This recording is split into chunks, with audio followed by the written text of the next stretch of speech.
the opposition being at the table. I don't know whether that omission was inadvertent or deliberate. But I can tell you that if we want Jamaica to get back on her feet as quickly as possible, if we want to avoid social dislocation, and if we want people to feel that the response is equitable, is well designed, and is without political bias, it is important that critical stakeholders be at the table. And the opposition, with 28 seats in the parliament and almost the same number of votes in the last election as the government, should be part of that process. We are willing to. I don't know if Mr. Golding is right in his speech. If he is not, he needs a speechwriter.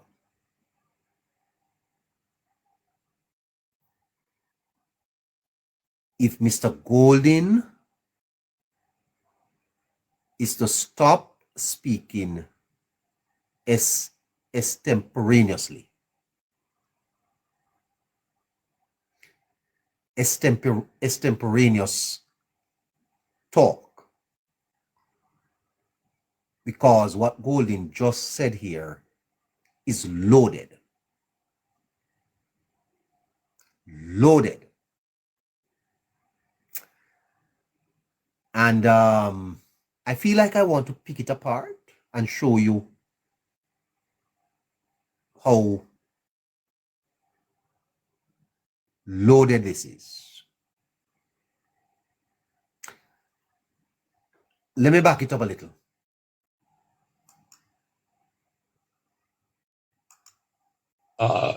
Governance structure for this new authority. I had called for something of that nature right after the hurricane. I wrote to him about it. However, I noticed that he, at his press conference when he announced it, he made no mention of the opposition being at the table. I don't know whether that omission was inadvertent or deliberate. But I can tell you that if we want Jamaica to get back on her feet as quickly as possible, if we want to avoid social dislocation. If we want to avoid what? If we want to avoid what? Did the opposition leader say if we want to avoid what? Now, social dislocation covers several things. If we're talking about people relocating, are we talking about uprising? Are we talking about disquiet?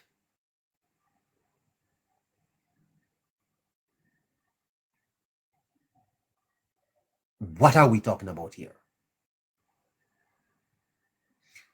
Mr. Golding, write your speeches, sir. Read from the script.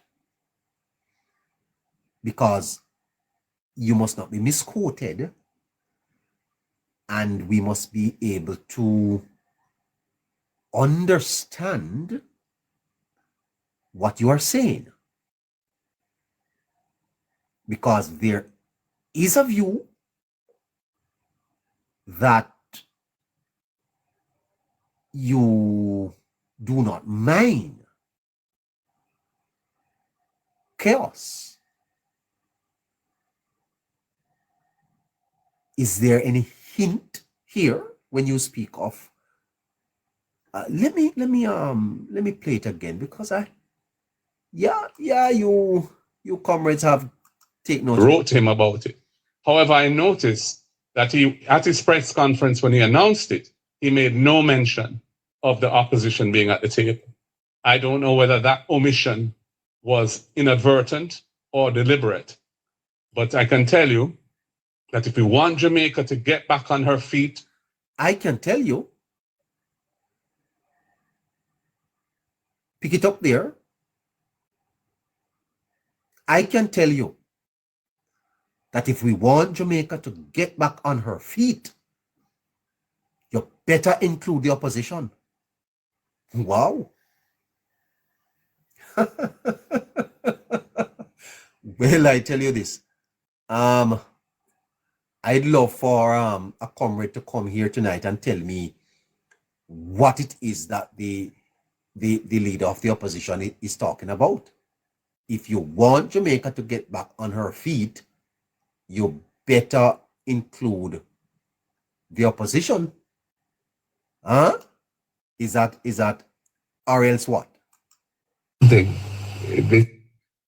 Or else what? If you don't include the opposition, then what?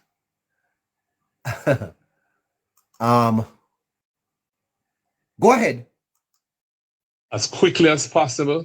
If we want to avoid social dislocation, and if we want people to feel that the response is equitable, is well designed, and is without political bias, it is important that critical stakeholders be at the table. And the opposition, with 28 seats in the parliament. Why is that necessary? You know, when a man states the obvious, leave that, you hear? Let me not trouble that too much. And almost the same number of votes in the last election as the government should be part of that process. We are willing to serve. The leader of the opposition is saying that he and his party are almost equal in terms of political support in Jamaica. That him and Andrew Holness got virtually the same amount of votes.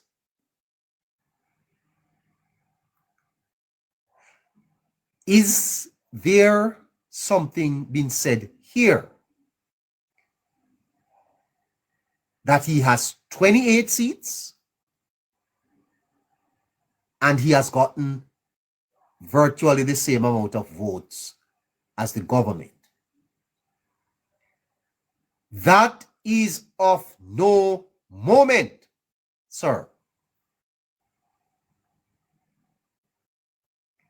The democracy recognizes a government that first passed the post with 32 seats. It could be by one vote.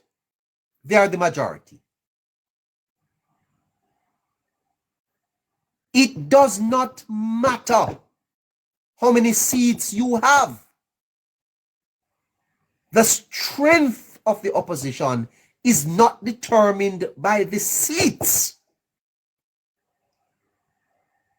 It is a constitutional office.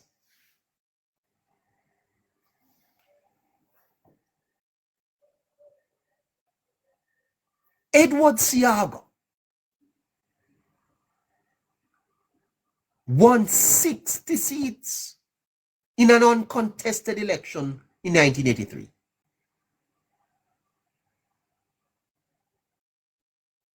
And invited private individuals to sit in the Senate.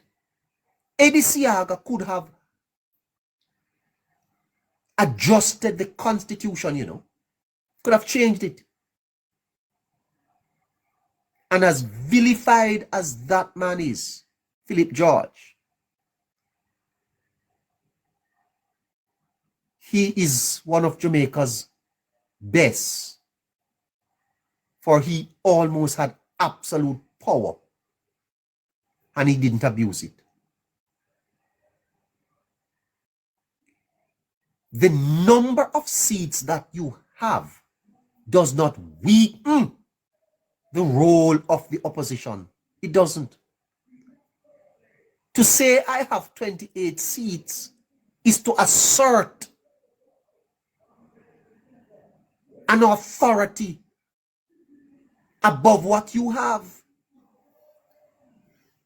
is to call on your numbers to make a point. You don't need to make that point by pointing to how many votes you got. If the government won 32 seats and the opposition 31, the government would still be the government. And the authority of the government is not limited by the seats it has. It can still appoint the 13 senators. I mean, there may be a little bit of challenge in the lower house with some pieces of legislation. You may need a 2/3 majority. But the opposition can still appoint 8 senators, government 13. Because the opposition is part of the governance structure, not government, governance. So why is the opposition leader continuing to repeat that he has 28 seats? Why? Why is that necessary? Why is it necessary to say, if we want certain things to happen, we must be at the table? You don't must be at the table. No. It is to the extent, separate and apart from what happens in the parliament, it is to the extent that the government wants to include the opposition. They don't must. There's no law and rule that says they must.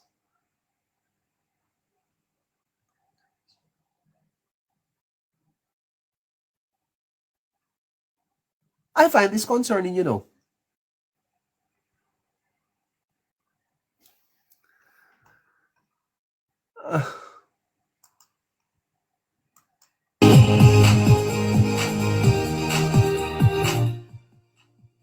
It's 8 o'clock.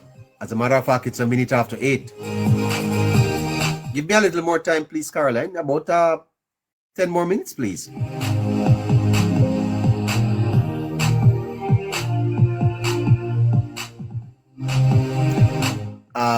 We need to get some support for Politics Plus tonight. The network needs some support. If you're in Jamaica and you want to give a donation to support Politics Plus, please WhatsApp 876-858-9553. If you are in Canada, please ask Caroline for the e-transfer.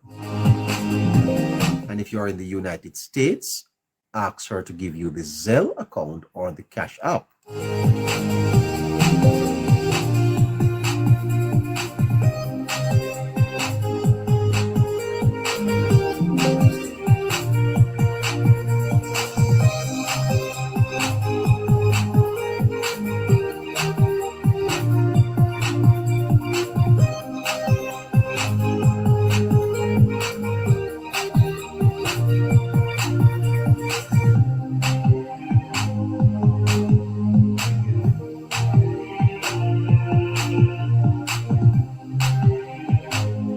Now, finally, Mr. Cliff Hughes, Mr. Cliff Hughes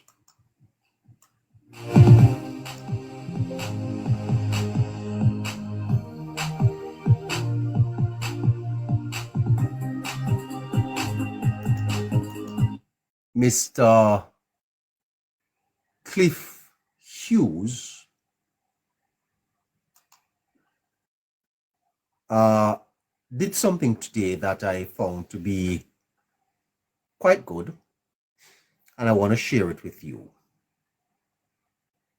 Listen to him.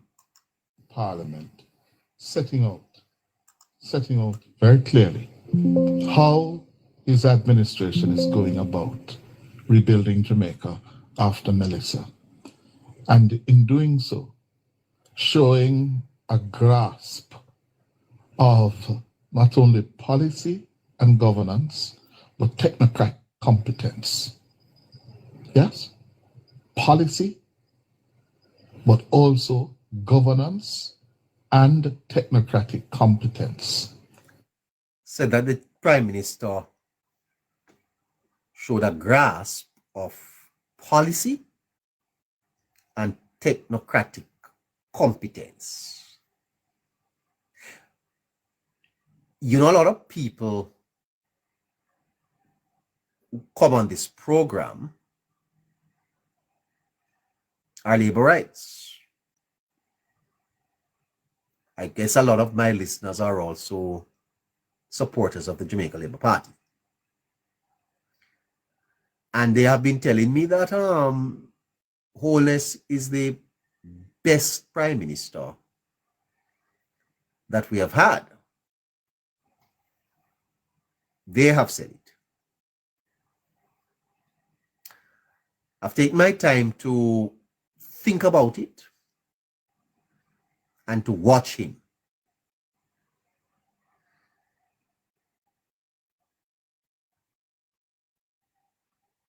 He's very good. The Prime Minister of Jamaica is unmatched. Right now in the Parliament, he has no equal.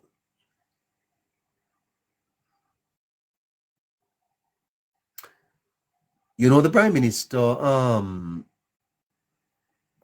completed a doctorate, a PhD. And if you have watched him over the years, you would realize that he has grown in stature, in competence, in confidence. And I think he is feared intellectually.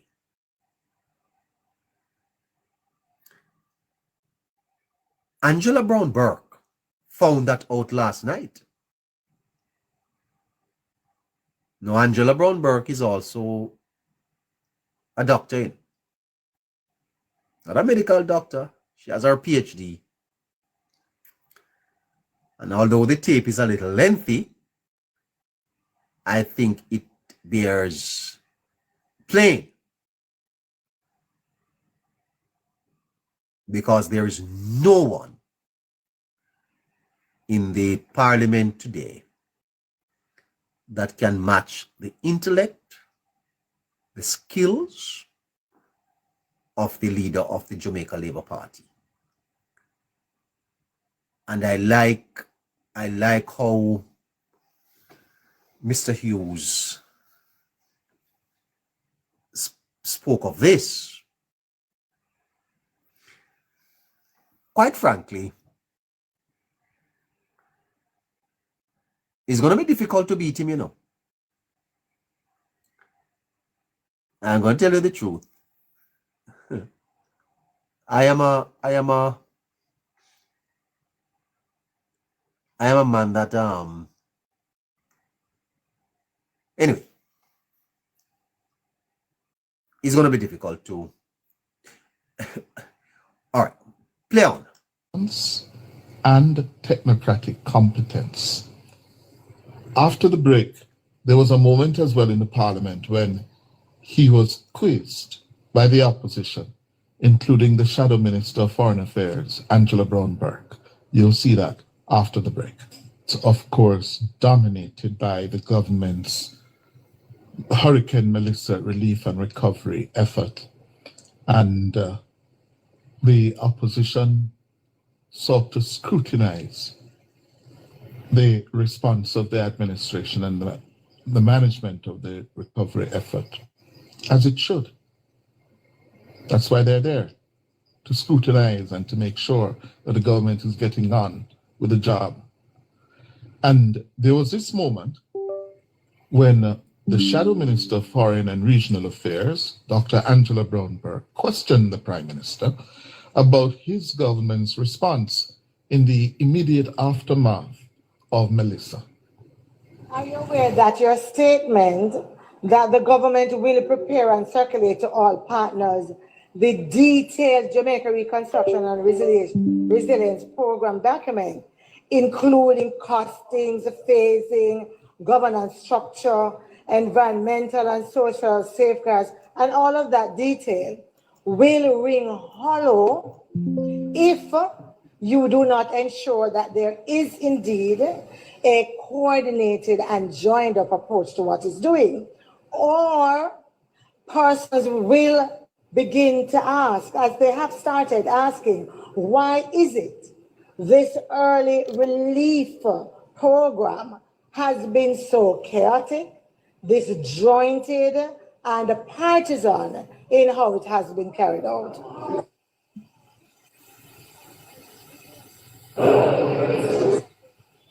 Mr. Speaker, what we have seen here and the question asked is a classic case of bringing the false notion onto a public platform.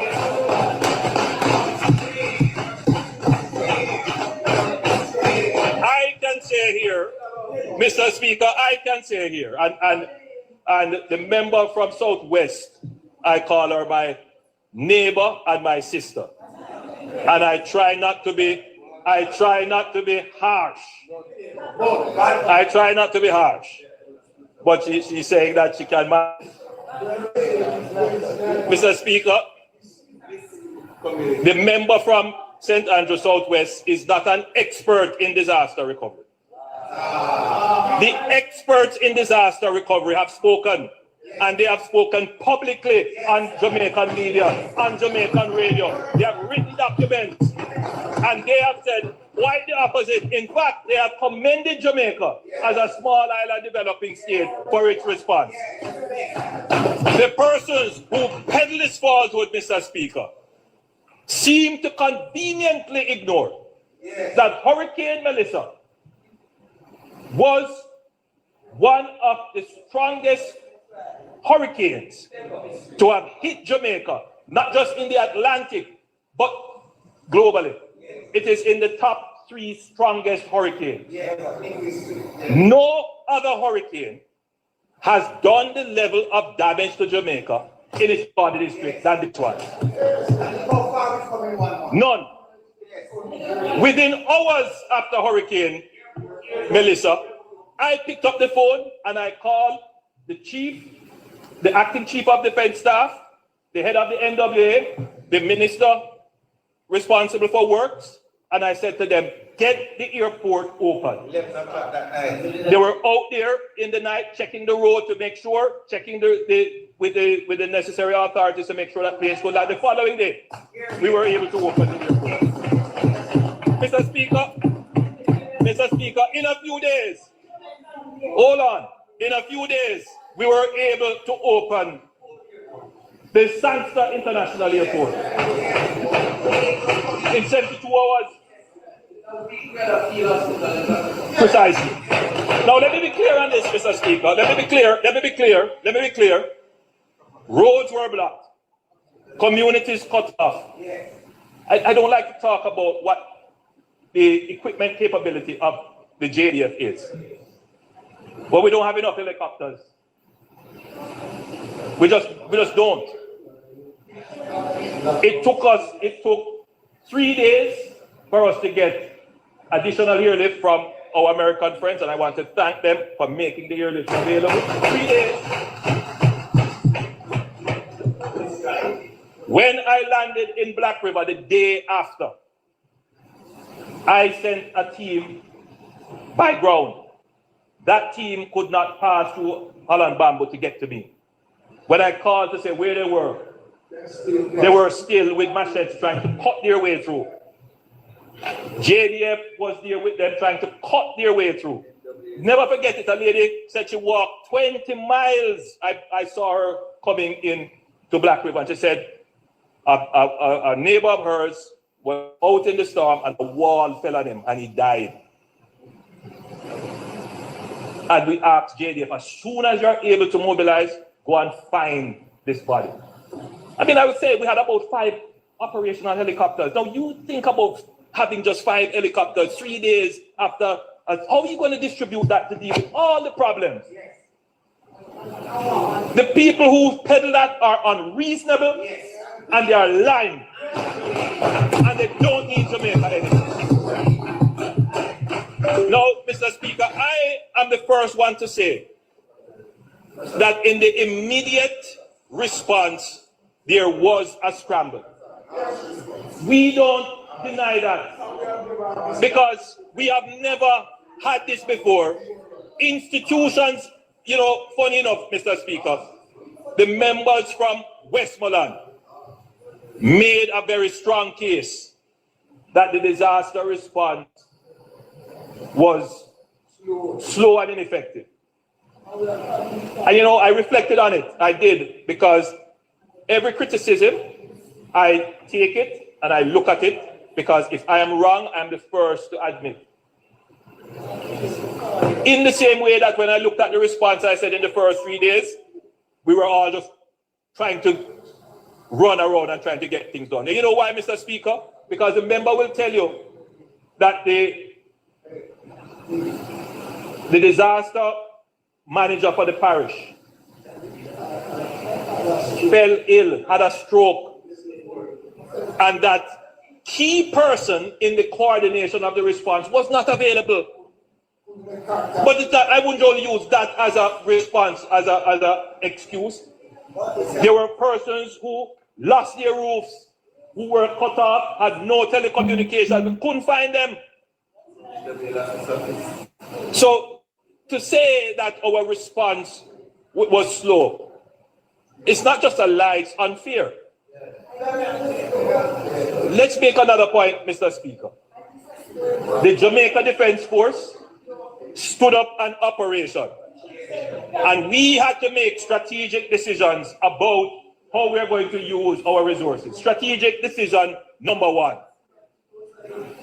If there are people who want to come to Jamaica, who have the experience, who have the equipment, and who have the know-how to do this thing, let them go quickly into the areas. So I see people saying, I don't see nobody from the government. The only person I see is from the Lacovia police station.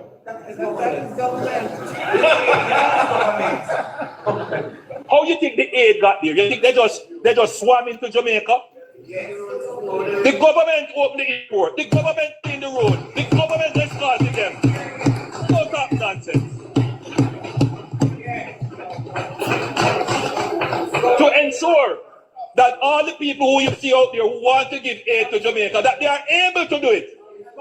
You think they come here without ensuring that there are security guarantees? Who you think gives them the security guarantees? You think the stock that they have just move automatically, just materialize where they are? How many convoys you see moving with the security forces carrying them through? Don't talk nonsense about there was no government presence. I want to give commendation to the police. The JCF needs special recognition in this disaster, because with roofs blown off, no electricity, they stood up.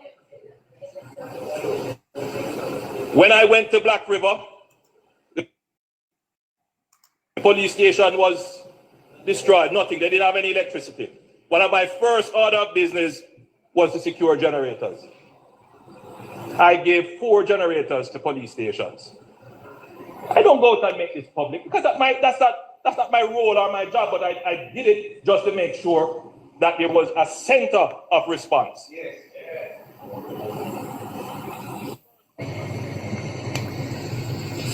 Prime Minister Andrew Holness last night at Gordon House in the Parliament on his feet responding. And you know, I tell you, I am very concerned about a disease that is taking root in our politics. It's a disease that is being normalized in certain democracies. The democracy to the north of us, our friends in America. The Trump disease, the lying, the normalization of lying. And I've spoken about it here. And in that, what you saw in the parliament yesterday is an evolution.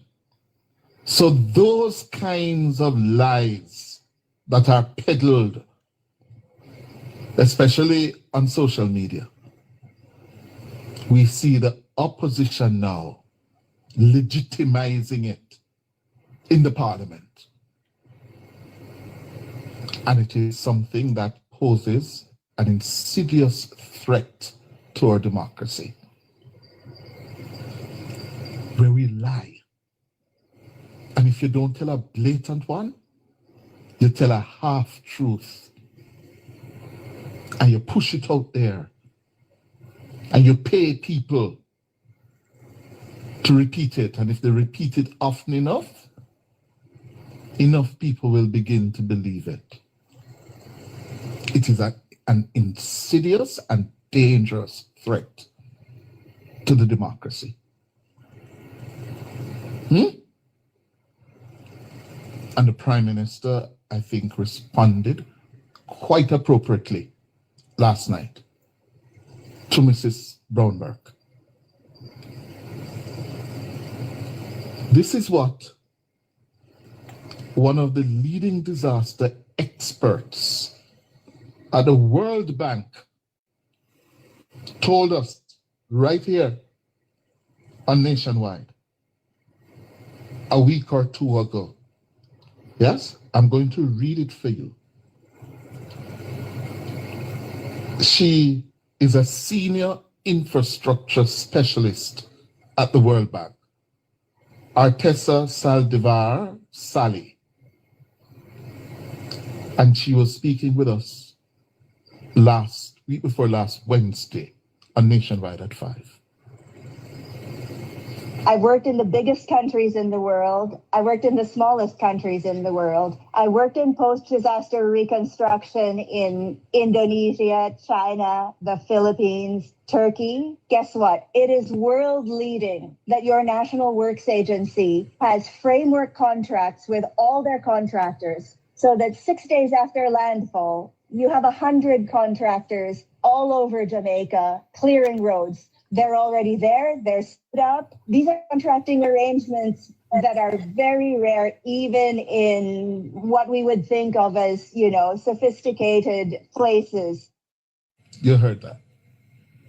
A World Bank specialist, a disaster expert, all over the world. And she described the Jamaican response as world leading. And yet, we heard that from Dr. Brownberg in the parliament yesterday. Also in the parliament yesterday, you watch and you decide. The opposition leader, Mark Golding, raised a question surrounding the terms and... All right, so there you have it. That's from Nationwide, courtesy of Mr. Cliff Hughes. We're going to go to Scratchy next.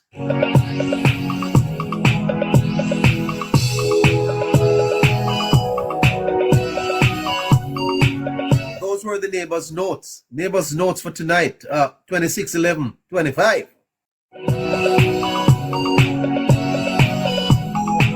Please remember to support the live.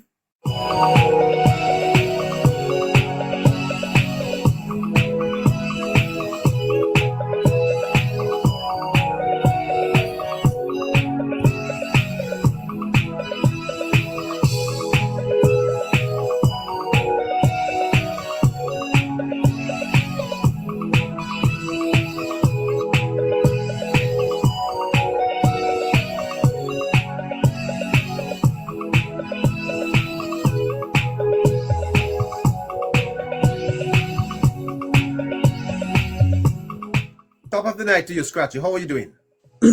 Blessed night, neighbor. Blessed night, everyone on the platform and the viewers. Blessed night, neighbor. So, Scratchy, a normalization of line has now hit the parliament. What is happening in Jamaica? I mean, let's be specific, neighbor. When you say hit the parliament, neighbor, on the opposition side. Yes. The questions asked by Mrs. Brown Burke, Mr. Hughes is concerned that the lies are being normalized and are being legitimized in the parliament. Exactly, neighbor. One of the places where these persons should come and know better. It just sad, neighbor. I said in the previous announcement, neighbor, that the PNP at the end of the day, neighbor, they're going to suffer from this type of behavior, neighbor. Well-thinking Jamaicans are looking on, Jamaicans who are in schools who understand, who are getting a better understanding of the governance structure, who are seeing the admiration that our Prime Minister is getting overseas, neighbor, and it is drawing them now to gain some form of more interest and understanding of this Prime Minister. And those young Jamaicans, neighbor, they come at some point in the next election, those are the persons who we're going to look to. And these are the things that they're going to use and make their decision, neighbor. So what the PNP is doing, neighbor, they are definitely just hurting themselves going forward, and I can see that, and everyone can see that. The PNP will definitely suffer the next time at the polls, neighbor. Cliff Hughes is a senior journalist in Jamaica. Scratchy, let me declare that this platform receives no support from any political party. Let me just make that quite clear.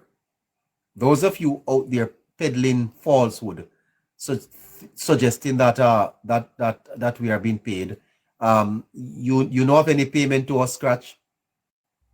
No, neighbor, I'm not. I'm definitely not as staunch as I'm being, as strong as I'm being to my party as well, neighbor. I'm definitely not being paid neither. I never seek to be paid either, neither. So definitely not, neighbor. I'm not paid for. You're not being paid by the party to come here and peddle anything, are you? No, definitely, neighbor. Anything that I come here, neighbor, I come here. I don't try to come and try to steal any from my line. I go by the facts, neighbor. Wherever the facts go, that's where I go. So it might seem to some person that I'm biased because I align with the JLP, but that's where the facts goes, neighbor. But I'm definitely not being paid, neighbor. Well, there's a big thing going out there that I am being paid big money to do this on behalf of the party. I just wanted to make clear, God is my witness. I'm not suggesting that I'm not suggesting that may not happen, but at this moment, God is my witness, Scratchy, I have not received a single cent to do this work from any political party in Jamaica. And I want to make that very, very clear. Now, Scratchy, Mr. Hughes is suggesting that people are being paid to repeat these things. Wow. I strongly believe, so, neighbor, when you look at the campaign from the persons online, neighbor, who are spewing the type of misinformation, neighbor, as I have often said before again, neighbor, it look organized, neighbor, it looks strategic, it look organized, and you can see that it's funded, neighbor. Based on what is going on, based on how strategic these persons are, based on the topic that they come with, they have a way how they come about. It's like they have an agenda. And based on what you're seeing, it is not being done from a spontaneous or authentic level. It has been orchestrated, it has been planned, it has been bought, it is paid for. I am shocked, Scratchy, to hear that people are collecting money to do this on social media. People are being paid to do it. Wow. Yes, neighbor. Pay persons from the especially on the opposition side, neighbor. They are definitely paying persons, neighbor, to come and bombard these type of platform, neighbor, with the misinformation and the lies. They don't matter. They're just trying to muddy the water, neighbor, and try to spew and try to change how persons think and try to change persons' mind against the government. But Jamaica is a country, neighbor, where even if we lose interest in our local agencies, them and we don't believe them, neighbor, we tend to believe what the overseas persons say. So I think the high admiration that the Prime Minister is getting right now from overseas is going to draw a lot of young people, neighbor, to really look into who the Prime Minister is, neighbor. And the PNP is going to lose a lot of these persons. You know, Scratchy, I'm going to give you a break to respond to Keisha, because she has she has chosen to this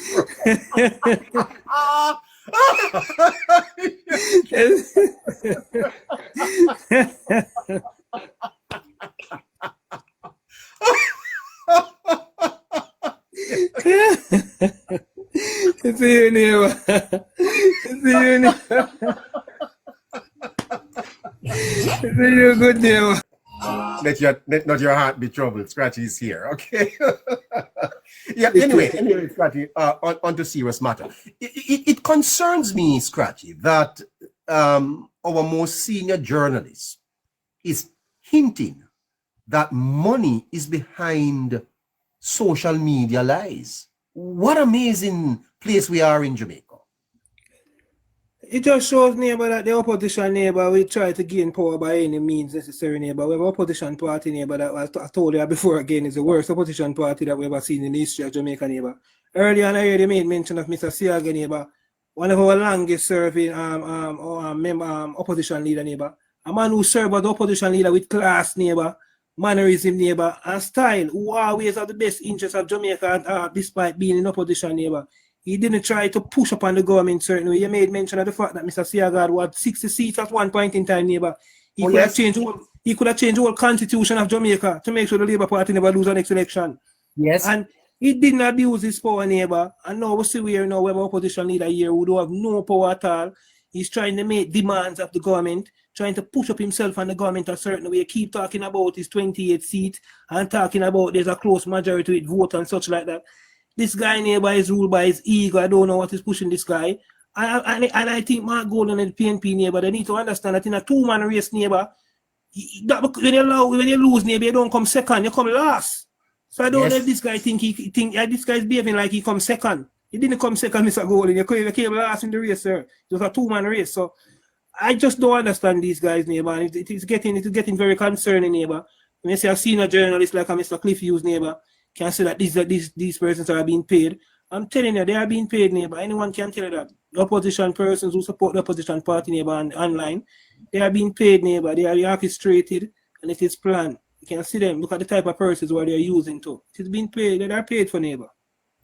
No, Scratchy. We heard the country heard from the World Bank, leading disaster expert, Scratchy, coming out to say that Jamaica's response was world leading.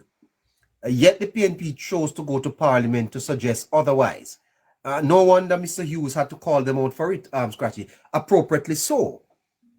I'm very much appropriately so, neighbor. I applaud that by Mr. Hughes, neighbor, and I wish other media houses and journalists, neighbor, would do these type of things, neighbor. It's not a matter of supporting any government or being biased to anything, neighbor. We are following the facts.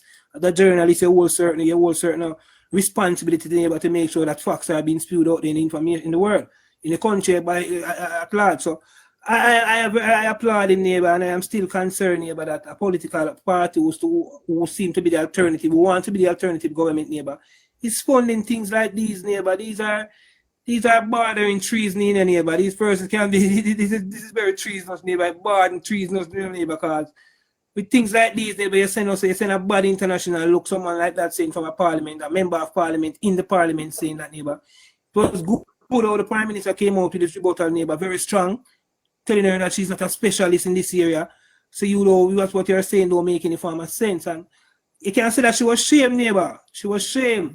And I am glad the Prime Minister came out like that, neighbor, because I'm seeing on social media, neighbor, where the Prime Minister rebuttal of a lot of these things in the Parliament yesterday is making rounds. And these are what the things that we want to see, neighbor. So persons are pushing these type of response. And it is making rounds on social media, neighbor. Persons are sharing it. And a lot of persons are seeing it from a different angle that they might have never seen it from. Yeah. The government had a press conference today, Scratchy. Senior journalist Dion Jackson Miller asked the Minister of Information a question. Listen to the minister's response. East Westmoreland, why it took him so long to go there, and I had to show in the Senate by one of the opposition members. Thank you very much. That East Westmoreland question was the same exact question I got in the Senate on Friday by one of the opposition members. They said the same thing. Why didn't the Prime Minister? Scratchy, the minister is telling Dion Jackson that she has asked the same exact question that the PNP asked in the Senate. What is happening here, Scratchy? Exactly, but that's why this solidify my point, neighbor, that I'm telling you that this is planned. It is organized, it is planned, neighbor, it is organized, and it is funded. These are planned things, neighbor. It is not so coincident that the same question that was asked of the minister. How could a journalist ask the same exact question?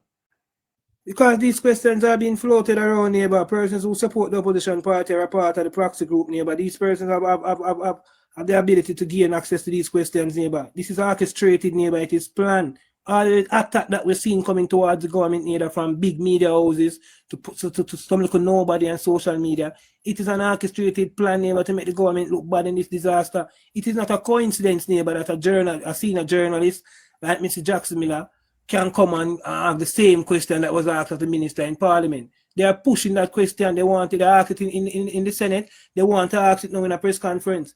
They are trying to magnify something or create some form of uproar or make it look like there's something around that question. And it is just, neighbor, it is just so sad, neighbor, that we have an opposition like this, and not just opposition alone, neighbor. Traditional media houses, neighbor, journalists who are seen as senior journalists in our country. These persons are also against the government. And they're being also against the government, but they're pushing the negative narrative, they're pushing misinformation. So that's why persons are turning from traditional media, neighbor. Yes, quite so scratchy. Let me hear from Gustav. Gustav, good night to you, sir. Good night to you, my neighbor. Good night, Scratchy and Harry. Good night. What's up, bro? Fantastic. What's on your mind, sir? Well, neighbor, pretty much sharing the same sentiments like yourself and also Scratchy. I was basically anticipating what I am hearing now from the PMP and also their surrogates. As you can see, patterns are adding up, neighbor. People like Jeanette Calder and the other one, Archer. All these people are the same people that came out and masquerade for the PMP indirectly, somewhat prior to the third. And as you can see, the timing and everything is showing that these people are aligned and also communicating with each other to tear down and peg away, as I said around 3 weeks ago. These are deliberate tactics politically to peg away at the Prime Minister's integrity and also peg away at the integrity and the fidelity of the government. However, I wouldn't say it is bearing the desired fruit that the PMP desires of it to. However, it is nonetheless embarrassing, though, my neighbor, the way how these expected persons that are, you charge them to lead from the front with integrity and fidelity and also patriotism. Now, regardless of their political hunger for power, there are other mechanisms, neighbor, that could have been utilized by the PMP to campaign, but to tear down a country and tear down the leader of the country and also tolerate and promote those that do so in a disrespectful way, especially using lies. And so, neighbor, and then taking it inside of the parliament, it is very disheartening, neighbor, to see the disparity and the load, embarrassing load that the PMP will go to try to seek political office. And it is distasteful. And when you listen to them, the passion with which they speak these misinformation is also troubling. These people are spreading misinformation with tears, neighbor, and spreading it with compassion as if to say, oh, it's really, really sad. And what they're portraying is far from the truth and reality.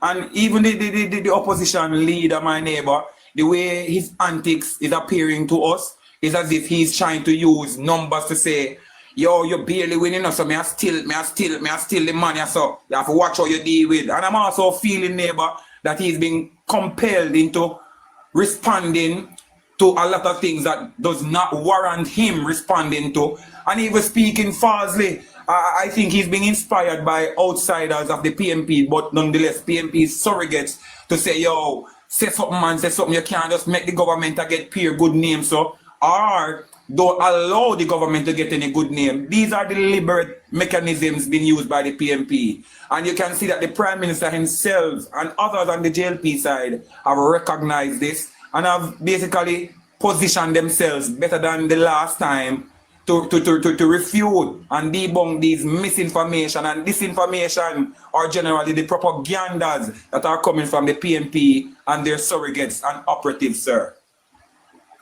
You are from St. Elizabeth, correct? Most definitely, sir. I'm from St. Elizabeth. And you actually are in the constituency of Zuleika Jess. Yes, sir. Northeastern St. Elizabeth, for the record.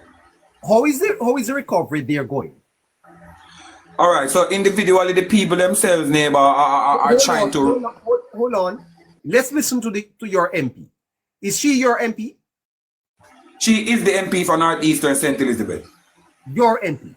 She is the MP. No. Is she your MP?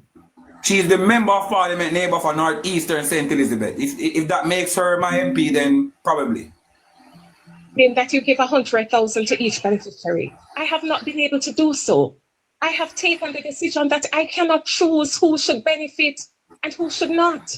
I cannot choose who should get help to put on back their roofs and who should not, when everybody needs help to put on back their roofs. Gustav Scratchy, I'm coming to you, Harry. Gustav, have you guys taken the time to teach Miss Jess how the process works? Because Miss Jess sounds quite unaware of what to do. Neighbor, let me tell you something, man. The persons that are quite familiar with Zuleika Jess and how she operates, and also her operatives within Northeastern St. Elizabeth in regards to the distribution of aid. People on her side themselves are complaining of being neglected, right? Because one set of comrades are being sorted out, while some with a lesser volume are being neglected. These are the talks of comrades in the constituency. Now, neighbor, this lady is not from the constituency. And bear in mind, she had a councillor that left prior to the hurricane, days literally before the hurricane, and had only landed back in Jamaica just a week or over a week now. The same councillor in the silo division that went overseas during the burial period, again, he did the same thing. So what they're trying to do, neighbor, she and her operatives, they go around and they distribute aid, be it from volunteers or government, and they channel it directly in areas, only in areas where there are stronghold for the PMP. And neighbor, I am not making these are not fabricated information. In fact, to rub salt into the wound, she made sure that her campaign Old Time Prado, the Old Time Prado that politicians used to drive, it still has Zuleika Jess flyer all over it. And when that Prado traverses through Northeastern St. Elizabeth, neighbor, I put my life on the line to tell you this. Well, there has never been a stop of that vehicle at a random place. Whenever time that vehicle stops, it stops at only PMP people. In fact, someone in that vehicle would have said to a person that stopped the vehicle and requested a care package that that person must go and look for slowly. Can you imagine, sir? Someone said that from the campaign vehicle of Zuleika Jess to an individual in Northeastern St. Elizabeth. You think the MP does not know about this? Wow. Neighbor, there are people in sections of Northeastern St. Elizabeth that have not gotten water or seeing the water trucks come in their area. For example, in Williamsfield at a certain point. But yet another set of people can see two water trucks behind each other, and also other water assistance coming into one area of Northeast St. Elizabeth. Where is the MP offering this general assistance? To whom? Or which demographic of people does this MP seeks to make reference to in regard to dispersing aid in a bipartisan way? It is a literal lie from the pit of hell, and these persons will pay dearly for these lies that they're spreading with the passion that they're spreading them. Now, neighbor, if I even take off my green hat, this lady is a very lying lady. She speaks nothing but misinformation and lies. She has not told the public that her councillor in the silo division only came back here just a week, as I said, and the people were already suffering, and he could not have been reached. These persons are elected to carry out functions on behalf of the people. So when they're complaining of not seeing government, I wonder where they want the Prime Minister to be if it's everywhere. What are the functions of their councillors and member of parliaments? And she knows this, Neighbour, but what she does, she comes into the media and spreads misinformation to avoid accountability. But the people in Northeastern St. Elizabeth wants to remind her, Zulika Jess, that regardless of creating history in the constituency as being the first female member of parliament, she must also look at the downside to the history that she has inherited. She is the first member of parliament for Northeast St. Elizabeth for the PNP to have ever won by under 1,000 votes. In fact, she has one of the lesser numbers in a crucial election, according to the PNP consequential election in Northeastern St. Elizabeth. So if she thinks that this is a bed of roses or a stomping ground for her to come with misinformation and avoid accountability, well, she has her next guest coming, Neighbour, and we have numbers and everything else on our side to tell her that if she thinks she can beat around the affairs of our constituency by avoiding accountability, then she has her next guest coming, given the fact that she's also a stranger and does not hail from the constituency, therefore cannot relate to the plight and pain of the people of Northeastern St. Elizabeth. So we are also sending a warning to her as well. Don't feel too comfortable, because the history that you're boasting about is undermined by a greater history, which is numbers. And that number is showing that you have become the first MP for the constituency for PMP to have ever won, right? With so much campaign, still could not have crossed the line by over 1,000. And again, Neighbour, in London, they know how they won the constituency. So for her to be pretending as if all is well down here, she has her next guest coming. Let's listen a little bit more. And so every one of those 600 and odd persons who applied for housing assistance, I've submitted their names. And so it means that they're not going to get 100,000 each. It means that some of them going to get $12,000, which is only probably 3 sheets of zinc. But what do we do when the funding is not sufficient? And let me make it clear. I have PNP people who voted for me. I have JLP people who voted for me. And I have people who never support. There were JLP people who there that voted for her, Gustav? No, sir. No, sir. No, sir. These people were just genuine crossover PNP people who went back over to the PNP, sir. These were never laborites. Nonsense, sir. Nonsense. Mr. Soley has gotten more numbers losing than he has gotten winning. All divisions, regardless of them pulling away, has shown us gaining momentum with numbers. So this is no stomping ground for them to skylark. So she's saying that labor rights voted for her. You say that's not true. That is not so, sir. Wow. Okay. The politics before and them go vote. So I don't care who people vote for. When I go into a community to distribute supplies or to assist people, I have never asked them who they voted for. Is that true, sir? That she may have not asked an information that is rhetoric, Neighbour. She already knows for a lot of cases. She knows who the persons voted for. She can judge by division. The numbers don't lie. And when she's assisting with the aid, she takes the people. For example, Shelley and Fraser, Movado. When these people were brought in the constituency, Neighbour, they were never brought in the constituency to just generally traverse to the constituency. If you look at the trail as to where these people were brought, Neighbour, and go by numbers, you will see the PMP is literally playing politics, because these people were brought in areas where they are predominantly strong. So these arguments by the member of parliament currently are false and misleading. Well? Once I have it, I'm going to share it, even though it means sometimes getting quarrels from your own supporters who feel as though you're helping the other side more than how you're helping them. She's helping the other side. Labor rights are getting more help there than comrades?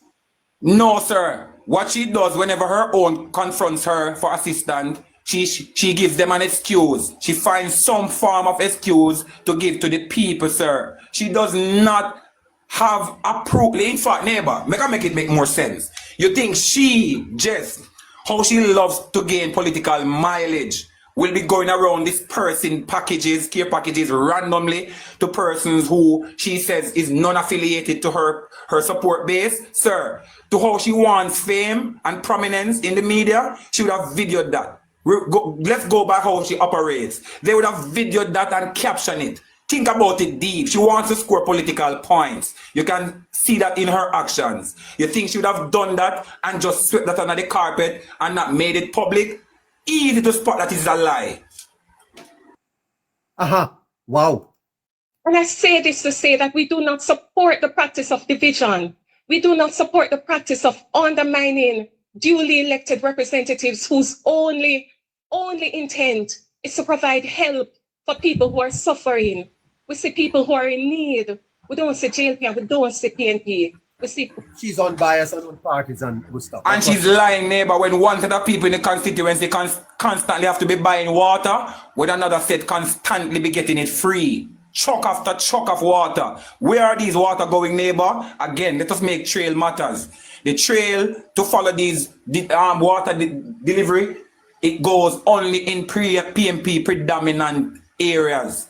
And we have proof of this. And if it continues, when we're out with our phones, we're going to video them. Since she's so lying and blatantly lying, we're going to start recording what is happening throughout the constituency when we get a chance to. Pure lie. Damn lies. We see people who are vulnerable and who are depending on the government to make the right decisions so that their lives can be better. And that's the only objective that we have over here on the People's National Party side. Now, finally, I speak to the issue of infrastructure. The constituency that I represent suffered not just physical loss to the houses or road work was completely destroyed in areas, particularly in Santa Cruz, where it seems as if a bomb was dropped overnight. We have holes in the roadways which were over 20 feet deep. You have holes 20 feet deep in Santa Cruz, sir? Well, Neighbour, I have not been where that site is. So if she has first-hand experience of that, well, kudos to she. Personally, I won't want to lie. I've never had the chance to experience what she just emphasized. So I would say I haven't seen it. Have you been to Santa Cruz?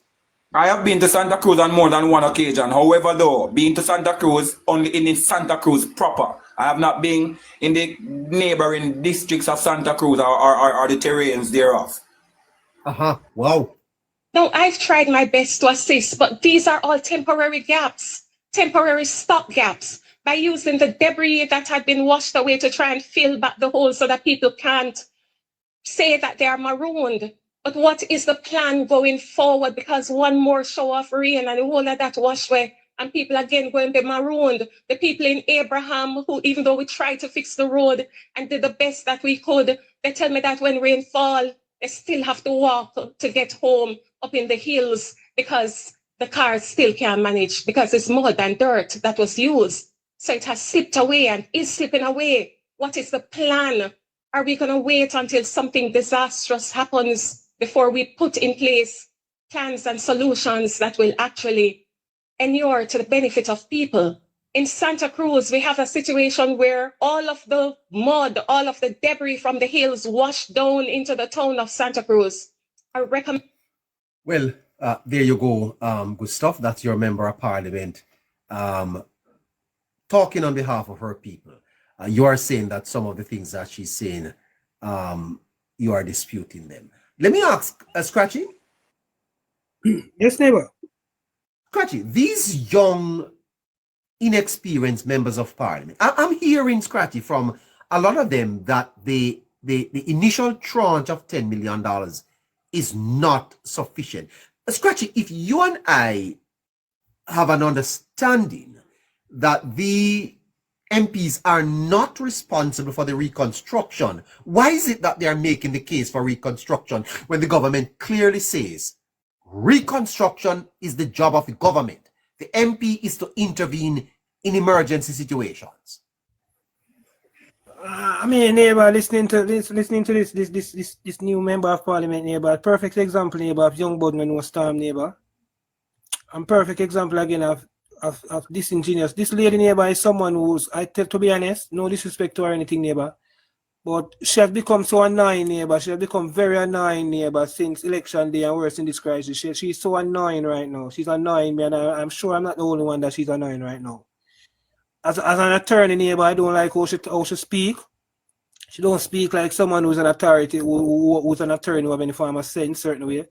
She's basically highlighting some magnitude of some damages down there, but that persons already know. We already know that the road will break away. We already know that if rain fall, all of this is gonna happen. We already know all of those things there, but persons know that those things cannot be temporarily fixed right now or done in a quick fix manner. Those things are gonna take a while. What about the needs of the people right now, Zulika Jess? You had the opportunity to come at a press conference where you have so many media in front of you and so many mics and you choose to come talk one bag of madness and crap. I don't like that about these guys, neighbor. And this lady, she's getting so annoying, neighbor. She need to stop. And she making reference. You come at a press conference, come make yourself look so stupid. And sometimes I wonder where these journalists that goes to these PNP press conference come from in the neighbor. Because she's gonna say that she cannot give everybody 100,000 as she wanted. It look like a 12,000 some person will get. Who told you to do anything like that, Zulika Jess? Who told you to do anything like that, Zulika Jess? Who told you that everybody was supposed to get 100,000? Neighbor, the Prime Minister made it very clear, neighbor, the reconstruction and the rebuilding of the disaster area, neighbor, is not the responsibility of any member of parliament, whether you're a JLP member of parliament or you're a PNP member of parliament. It is not your responsibility. The Prime Minister did not give you guys $10 million or any money at all to reconstruct nowhere in totality. The Prime Minister would have never ever give you $10 million Zulika just to go fix road. You can't fix no road, Zulika Jess. You do have that skill. The Prime Minister made it clear, neighbor. These guys are not specialists in disaster management. These guys are not architects. They are not contractors. Come on, man. Let the technocrats them carry the work. Let the technocrats them carry out the job. NWA, ADPEM. Continue to use the $10 million Zulika Jess if you don't know. Let me tell you what they must do with the $10 million Zulika Jess. Because it look like you don't know. So look at this. There are going to be persons within your constituencies who might need minor items. Use the $10 million to try to fulfill that needs right now. The time where you take the $10 million, boy, you fix. If they need a couple sheets of zinc, you can give them, make them tack it on the house. Toothcat, Quatchy. Yes, neighbor, you have a senior citizen on a roof gone, and you know, so alright, one little 30,000, I can put on back Miss May roof still, you know, Miss May and nobody else, you know. You put on Miss May roof. A $10 million you have. You have another senior citizen down there, so you know, so that senior citizen use senior diapers. You can buy 1 3-pack of diapers that can serve her for a little period of time. You buy 1 3-pack of diapers. That is what the $10 million for. Persons who might need a medication and can get from point A to point B to get it, they can provide a service, and them can go pick up the medication and come back. That is what the $10 million for. The $10 million is not for go build back the whole constituency and the community. You cannot do that, Zulika Jess. You know them skill there. Listen to this. Listen to this man here. Listen. The only assistance you have gotten from the government was the $3 million that was mentioned by Dr. Campbell earlier. Every other assistance with regards to food, packages, and water have come from private donors. Scratchy, nothing come from the government? See that guy, even I go see what come near, but he drop in a rum bar. He want a PNP friend bring things from give and he make them rob him because he's in a bar. So I don't expect him to see nothing or know nothing that is coming from the government. That guy, I don't know how he become a member of parliament. Neighbor, listen to me. I believe they said that the government said they have donated over 200,000 packages, neighbor, within the period of time. So if 200,000 packages have been delivered, neighbor, it's simple. I tell you, say, neighbor, there's no way 200 packages have been delivered and that guy constituency don't get nothing from the government. That is a lie. That is a big lie. Open God earth, 200,000 packages must give out and your constituency don't get none in the middle of the disaster area.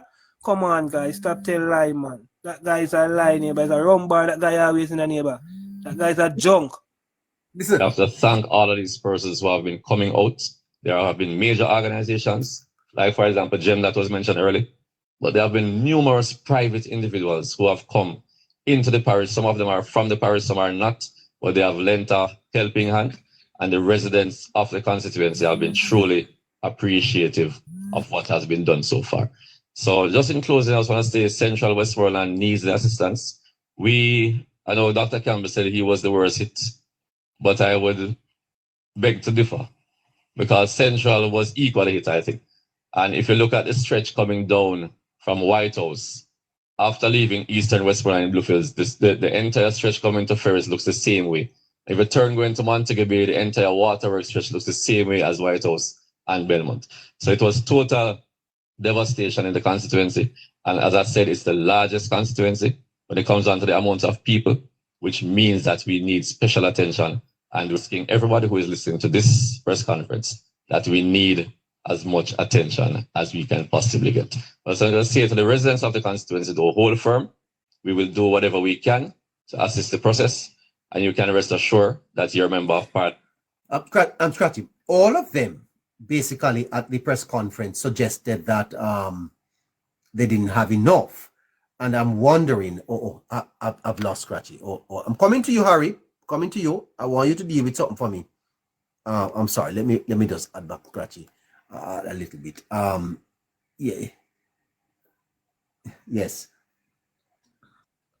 Yeah. Yes, Scratchy. Yes, neighbor. Yes, neighbor.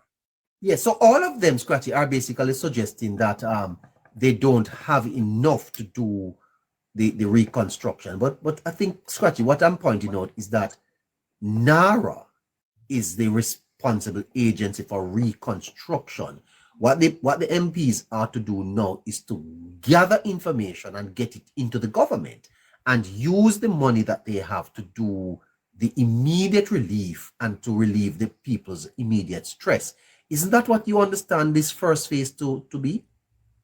Yeah, but that is exactly what it was meant for, neighbor. The first phase, neighbor, was meant to just relieve the stress of these persons right now, neighbor. Based on the system that the government has, neighbor, it is possible, yes, neighbor, that persons can get misplaced, or a person might not get a package at this time because of different reasons. This is why we make sure that the government makes sure that the member of parliament have resources where persons who might not get from one source can turn to the member of parliament who have $10 million to do these things. So this member of parliament need to be, this is where leadership come in, neighbor, and this is where the PNP is lacking. They don't have no leadership, neighbor. They don't have any skill. They don't know how to spend this money. All they can see is that all they can say is, oh, the 10 million is not enough, it's not enough, it's not enough. It's not enough. It is enough to do what it is supposed to do. It is not enough to do what you want to do. So these guys need to understand, and this is what I want members of these constituents to know, that, neighbor, that it is not the government that is failing you guys, you know. It is not the government that is failing you guys. It's the poor representation that you guys made. Poor persons, the poor choice that you guys made at the polls 2 months ago by sending these mediocre persons, these nincompoop who have no leadership skills or leadership qualities, neighbor, and know anything about governance structure and governance system to come and represent you and cannot represent you well. They have $10 million for a constituency, neighbor, and these guys don't have the skill, neighbor, to break down that $10 million in a way where it can benefit the constituency of about 45, 30, 50,000 people. But you know, say yes, and it's like everybody has to benefit from the $10 million either. Most vulnerable, seniors, indigent, those are the type of person you look for in a situation like this. A man want 2 seats, I think you can give it, you give it. A man want 3 lot and him good, you can satisfy them because simple needs there. That is what the money is for. You cannot, none of these members of parliament have the resources or the skill to rebuild back any of these constituencies. The Prime Minister said in parliament yesterday, this must be done through the ministries and the agencies who have the budget to do it. None of you guys have budget to fix road. I don't know what I'm to them, neighbor. Harry? Thank you, Scratchy. Stay here. Harry? I'm here, neighbor. Night, everybody. Harry, listen to this. No, his question will be formed. It will be received as a presentation. Engage your mic, please. All right, thank you. Thank you, Mr. President. And hang on, let me just say something. Okay, engage it again, please. Yes, thank you very much. And you are entitled by the standing orders to ask the minister a question. Thank you, Mr. President. Well, let me put it this way. You are entitled to question the minister. Okay. Thank you, Mr. President. And thank you, Minister, for your presentation. I have 3 questions, 2 on the general response. Yesterday and also with respect to the different areas that I will talk about, and then 1 on the education sector. With respect to the restoration of electricity to the areas that are currently without? Does the government accept that it erred when it prematurely announced the intent to end the JPS school license? Did the government commit an error, Harry? Definitely not, Neighbour. It has been something they've examined, and from what we know of this government, Neighbour, with anything that they're doing, they analyze it thoroughly. They seek the experts' advice and find solutions thereafter. So when the government looked into the contract of the JPS, they knew exactly what they didn't want the people of Jamaica to be facing, which they've been facing for several years under the previous contract or the current contract of JPS. So they didn't make a mistake with that, Neighbour. Okay, all right. Go ahead. Which, according to what the Permanent Secretary said at PAAC yesterday, has put the company in a precarious position now to find financing to support recovery to the tune of US $400 million. And that they have requested an extension of the license. Is Cabinet considering to grant that extension? That's the first question. Please, don't interrupt me. The second question, Minister, is with respect to the establishment of the National Reconstruction and Resilience Authority. I know that the Prime Minister will chair an... Okay, let's leave that and go to this. Go to that. Representatives, Minister Darrell Vaz, yesterday in House of Representatives, Minister Darrell Vaz told us that JPS needs $350 billion US to restore the electricity grid so that people can get electricity. He said that the government is going to take $150 million US and lend it to JPS. I asked him, so what about the other $200 million US? Are we going to ensure there's a plan that puts that money in place before we risk our 150 so that the full 350 that he said is the amount required is available to JPS? At that point, he went on a tirade, calling people bad mind, heartless, and all kind of foolishness. It was a simple question, it was a logical question, and it's a question they need to answer. Because we need the grid fixed. We need to fix as quickly as possible. It's going to cost $350 million US to do it. Only $150 million is on the table. What's the government's solution for that gap? Simple. And Minister Vaz, I have one more question. If it's $350 million US to restore electricity, and you're willing to lend them $150 million without knowing where the other $200 million is coming from, which section of Jamaica are you willing to sacrifice by proceeding without sufficient money to fix the problem? So if only part of Jamaica is going to get fixed, which parts are not going to get fixed? Because we only have $150 million and not the $350 that it will take to do the job. Yesterday. No, Harry, what is happening here? The Senate last week, Friday, raised the questions about the money that JPS was looking. Cabinet met on Monday, 150 million is approved. JPS wants 400 million. You hear the minister in the parliament yesterday. My goodness, we don't have time to play that. And now the opposition leader is saying it appears as if is only part of Jamaica will be fixed based on the arrangement that the government has come up with. What is happening here, Harry? Clarify this for us. Well, it's a simple case of I want to give the opposition the benefit of the doubt in this case, Neighbour, before I start ripping to pieces. But I don't want to say they misheard, or for many that didn't hear what the minister stated. The 150 million will be enough based on the time frame that they're working with for the restoration of electricity for the entire Jamaica, right? So what will happen is that the critical thing here is that we want to reduce the time from 6 months to just 2 to 3 months, the most.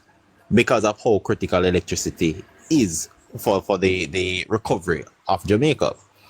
Now, what we need to understand is that the most important thing is the JPS can always repay this money within the 2 years, right? What the opposition is currently trying to do is to miscue information to say, okay, being that JPS wanted 400, JPS didn't need 400 million to do the specific work that the minister requires of them, right? That's a difference. So based on the meeting, we haven't gotten the full information yet. The minister haven't disclosed that all details just yet, which he will. But based on the meeting, he got the agreement with JPS that 150 million will be enough to restore more than just the critical areas right throughout Jamaica. So that part where we hear the opposition saying which section of Jamaica they're willing to sacrifice. There's no willing to sacrifice no part of Jamaica, neighbor. Let's do the math. We're currently 74% on the grid. By the way, on today, the JPS restored a section of St. Anne, and people went there with machine saw, go cut down the post, plunging back the whole community in darkness, you know. Sad. Go ahead, Harry. Yes, neighbor. Well, I do hope whatever is coming their way, they get the full fledged of the law, right? But as it stands, we're trying to get the additional approximately 26%, or if we want to round to say, let's say 30% on grid once more. That 150 million, based on the discussions, is sufficient to get that on board and completed.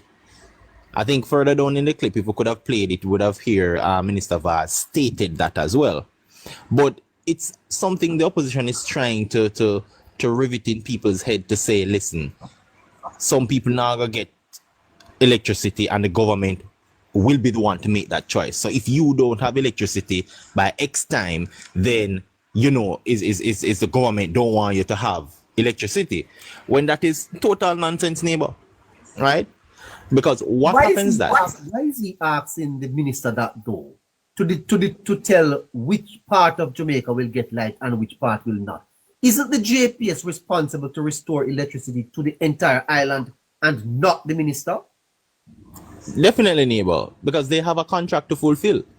What the minister is doing is trying to help JPS, because we do have an obligation to help them. They're the sole electricity provider in the country. So by law and constitution, we have to help them, or else our people will be the ones who face the poor end of the stick, right? And that is something the opposition apparently don't get, or they're trying to not let the people realize, because it doesn't matter, you know, how much it will cost JPS eventually. What matters is that we can get the people back on the grid. So it's not a matter of financing. Isn't that the responsibility of the Jamaica Public Service to make sure that all its customers are back up? JPS is a private company, sir. Right. And they would have done the analysis to have an idea as to what they want. And they made a suggestion as to how much more resources they will require to achieve the task. And that was 300 more line workers, trucks and other equipments. That $150 million can and will be sufficient for them to get that. That was what they asked for in terms of when they analyze the what is needed to achieve the goal. And if the experts from their end states that is what it is and that is how much it will cost, then who is the opposition to be questioning and asking which section of Jamaica? If the rest of Jamaica already have electricity, 74% of Jamaica have electricity, why is it that they're trying to distinguish to say the other 26% there be some sacrificial thing happening there? Let's listen to the exchange between the minister and the opposition leader. Hold on. Mr. The context of your presentation in relation to the JPS situation is that the license expires, I think. Speaker, let me indicate very clearly for all of Jamaica to hear. The meeting that we had yesterday morning, where the Minister of Finance and the Financial Secretary was there, we ironed out a way forward, realizing the seriousness and the time-sensitive nature of this response. So the first answer to your question is that this government is prepared on behalf of the people of Jamaica to release the $150 million in whatever tranches are required as quickly as possible to get the restoration going. And that's the difference between a caring government and somebody who has a financial background. The people want light. Okay? So let me just make that clear. Point of order, Minister. Point of order. Minister, point of order. His feet, talking. The minister is standing on his feet, talking into the mic. You don't need to personalize your response. You don't need to get hot under the collar. It's a legitimate question I'm asking. And I'm just, so don't bother about having a financial background. I want to know a simple question. Are you going to ensure the funding is in place? And now you're coming back and personalizing it in a totally unnecessary way. Let me repeat. The member is saying that his position is that he would not release the $150 million unless he knew where the $200 million was coming from. That's what he said. Mr. Speaker, let me just say it again. Based on the meeting that took place yesterday, we are confident, based on the meeting that had the representative of the Ministry of Finance at the highest level, the Minister and the Financial Secretary, you can't go any higher, that we are prepared to release the $150 billion tonight if it means that the people are going to get back light sooner than later. Mr. Speaker,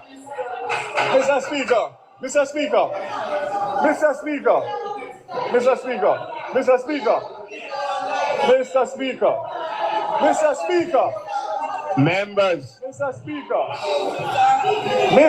Speaker. Members, all minister. Members.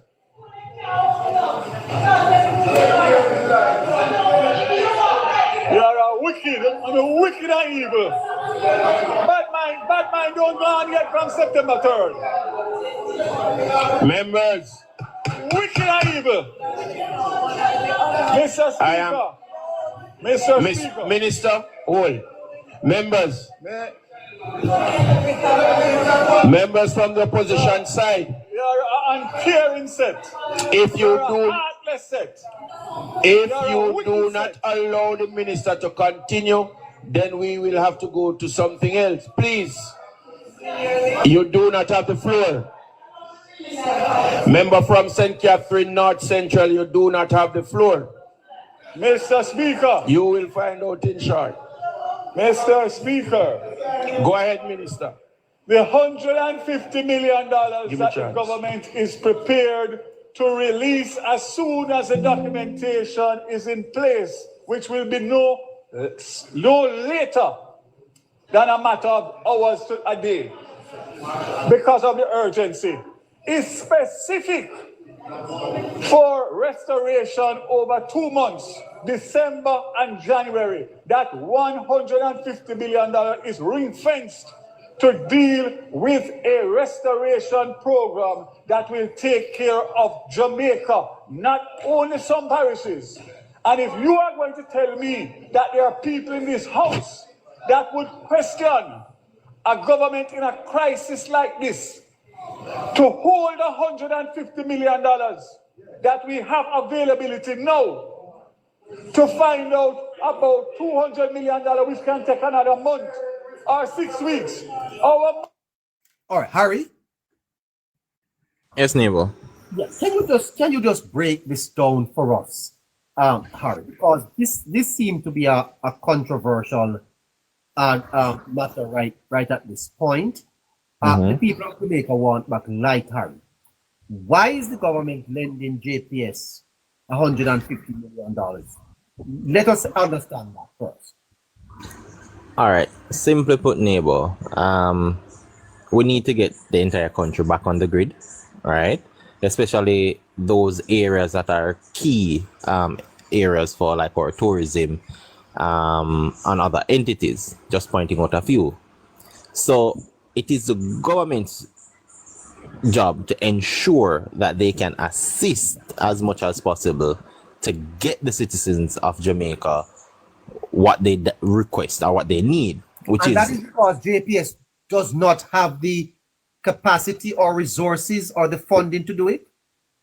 Right. So they don't have the time to garner the resources as at where it In is, other because words, JPS would have to go borrow money to buttress what it now has to meet deadlines, timelines to get everybody back on the grid. you get it right, because as it stands for them, there is no the timeline just doesn't work, because 2 years remaining on their contract, and you can't necessarily go to market or get any form of agreement within 2 years. Yeah. Yes. So then the JPS is asking either for an extension of its license so that it can go to market to borrow the money. To borrow, right. And the government is saying, no, we're not extending the license. We give you the money. Right. So we'll give you we'll give you a loan, and then if, right, strong if, because of course we know the terms and conditions is what the government is looking to have change. So if they do get another contract with different terms and conditions, then JPS can go ahead and raise whatever money they want. But as it stands now, this is what you need to complete what we need. So we're going to loan you that 150 million so you can complete it, and you pay us back within 5 years, and preferably within 2, which is risk-free for the country. What Marky G and the opposition is trying to do is to say there's a high level of risk. So they're trying to highlight a risk factor that really and truly doesn't exist. And that risk factor is to say, why are you giving them 150 million when they say they need 2 times that, the least? It is not prudent. This is what they're trying to say. It's not prudent and wise until JPS can show that they can put up the rest of the money. That in itself, Neighbour, if I have an advisor who says that to me, then he'll get fired straight away. Because as the minister, as the government, your major stakeholders is the people. And also it is the people's money that you are investing back so the people can get a return. And in this case, the return is that them get back light and get some level of normalcy and keep their life going on. So if you're going to have to wait until a private company go and try to find the rest of the money, or you don't do everything from your end, because this is the bind that they want to catch the government in, to say, okay, JPS can't raise the money, and you not giving JPS the money as well, because there's 2 sides to it. If you don't give JPS the money, it simply means you're holding out on the people. So they're trying to play a 2-card trick. But then the administration is well ahead of them. I guess because they don't have the information as the opposition. So they didn't know that all of that agreement was done, and they've seen based on the analysis and the results that they have. So that's what they want to catch the government in, to pin the people against the government, to say they don't have their best interests at heart. And what why is the opposition leader not satisfied in Parliament came out today with a video asking Mr. Gars which section of the island will get back light? What is this about, Harry? Because they know not many people understand the intricacies of this type of deal, neighbor. Normally, based on what the opposition is trying to do, anything that requires money, they skew the lines and they spread misinformation. So they know once a few people that they have running around hear about money, they can try to say, hey, there's no accountability, or they don't have your best interests at heart. So these are the lines in which they walk, neighbor. And as such, they were actually doubling down with that bill to try and say, which section will you have to sacrifice? Because here's why they think it's smart. In the average man's mind, if you need 400 and I give you 150, it simply means that you're short. And how the mind work is, if you're short, it means you have to sacrifice something. And that is what they want to play. I don't know who did speak in terms of the opposition trying to speak onto the emotion, appealing and appeasing the emotions of the people. This was another attempt. Okay. Thank you for that, Harry. Hold on there, Harry. Good evening, Mr. Chops.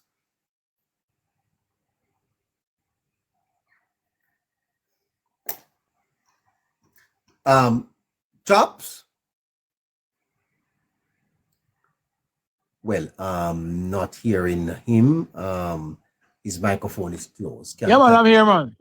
Yeah, you had your microphone turned off. Chops, you wanted to add. Yeah, man, I muted because I didn't want any disturbance there. Yeah, you wanted to add a few comments to this JPS issue. Any clarity you can bring? Yes. Well, I wouldn't say clarity because I think most persons here seem to have quite a good understanding of what's happening. But what I wanted to say to folks is that JPS is not necessarily a private company because the government of Jamaica has a 20% shares in there, 9.6 or 90.5%, close to 20% shares in JPS. Less than what the government is actually lending. Go ahead. I beg your pardon? No. What I'm saying. So they have a 20% share in Neighbour. Go ahead. Less than the money that we have lent. Yes. But that's okay because you're not lending against the shares that you have. Right. You're lending against several other mechanisms because as the minister outlined, worst case scenario, JP is sold to anybody before the government chooses, and they will leverage the amount outstanding with that. So that in of itself is ironclad. No, we're not. For the interest. No, we're gonna have to. Let's just get running. No, we're struggling to hear you though, Chops. Oh, you're not hearing me, neighbor? No, sir, you're breaking up. Oh, I'm sorry. Bad. I thought you had a good connection there. I'm sorry. No, connection is bad. I don't know what we can do about that. Let's see if we can take a little break here and get. Well, we're at 28 after 9 o'clock. Well, you know, listeners, we're in a little bit of a crisis, you know, because based on based on how the program has done this week, the best week for the program in terms of viewers, yet the worst week in terms of contributions and sponsorship. That's paradoxical, but it is what it is. Please, if you can support us, we're asking you to do that. The Cash App and Zelle number are available through Caroline. You can request that. Even when we're off the air, follow Caroline's page. Follow Caroline's page. Understand that if you need the program to be produced and the standard to go up, then you must help us to. We don't take advertisements. I see Isadora asking for the Zelle. No, we can't even show things on screen. The algorithm blocks us off. So I know I won't be able to repair it. I'm sure Caroline will send that to her. You've been hurting. All right. Harry, before we have to jump off, Harry, I think that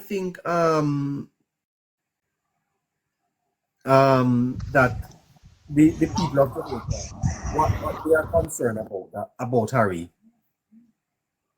is getting back their life. By the way, the Zelle for you, Isadora, the Queen, is 954-635-8732. That's 954-635-8732. Have you gotten it? 954-635-8732. The people of Jamaica want back their electricity, Harry. So they don't want to get involved in all of this. They just want, I think that's what they need to start fighting for, correct? Definitely, neighbor. Neighbor, this whole JPS thing, the neighbor. I say, neighbor, you see, but most persons don't understand. Based on what the JPS is saying, neighbor, the JPS is basically saying that where they're at right now and with the work that is to be done, it is going to come back. It's going to take about June, July for the rest of the island to get back light. Now, the minister, neighbor, is simply not, Next year. Yes, next year, June, July, it will take before light come back.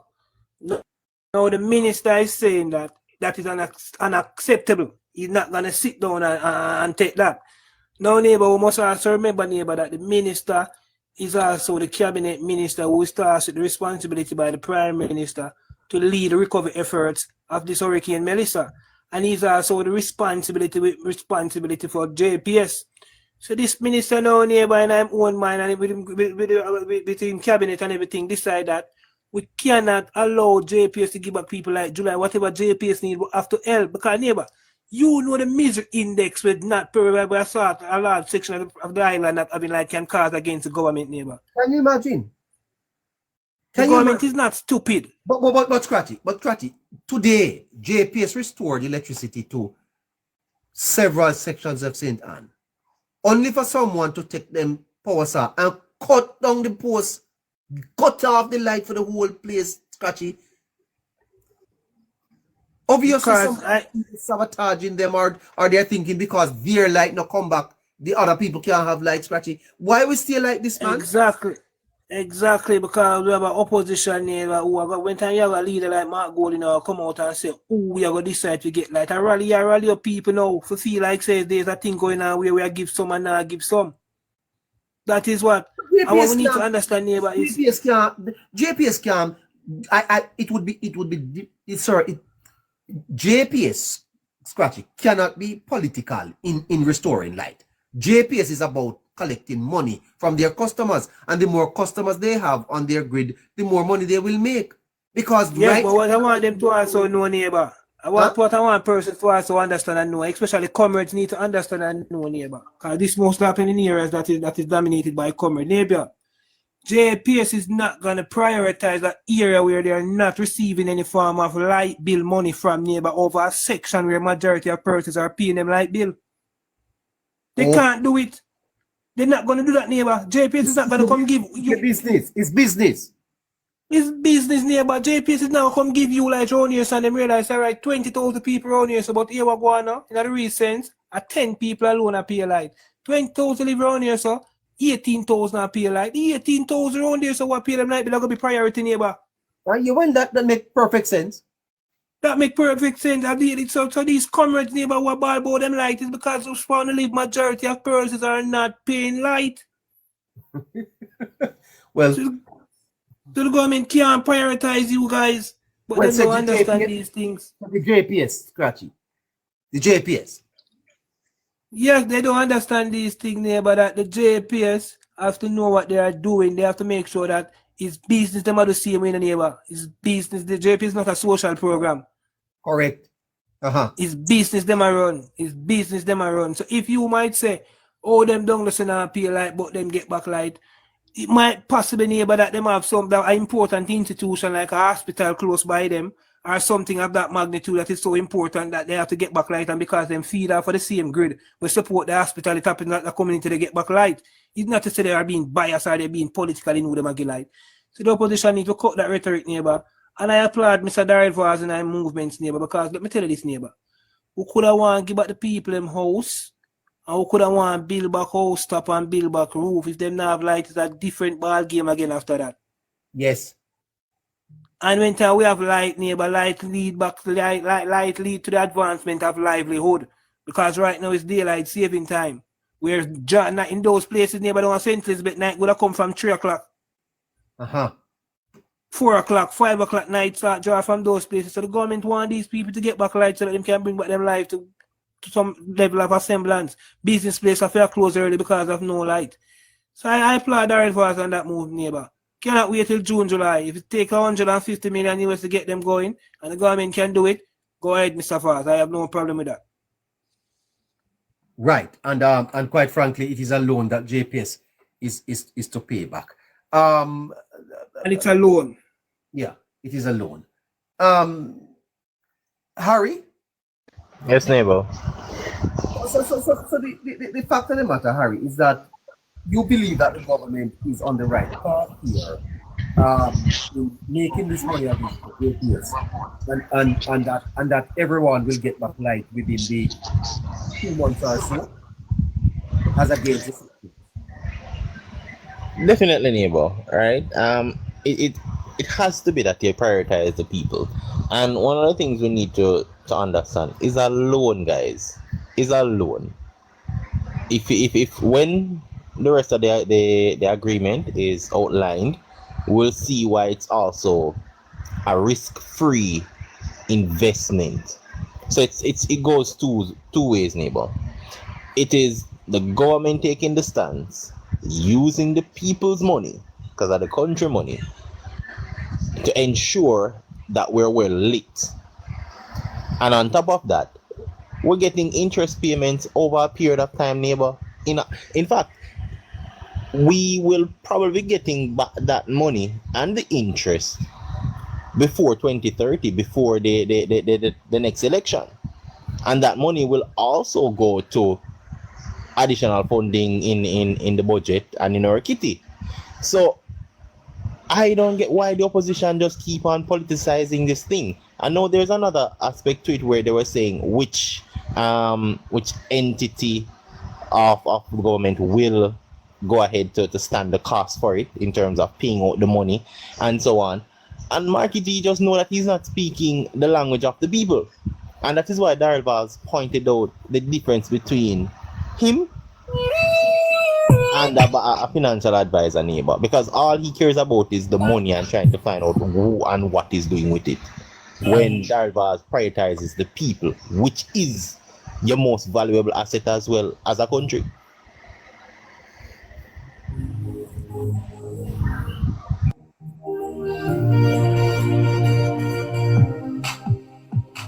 Yeah, man. All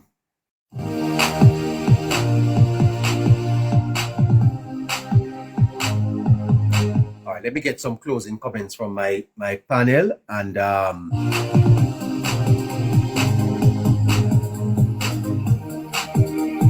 get some closing comments from my panel, and then let's see if we can take 1 or 2 calls before we wrap at 10. Again, we're making an appeal to our vast amount of listeners to give a little bit to push Politics Plus forward.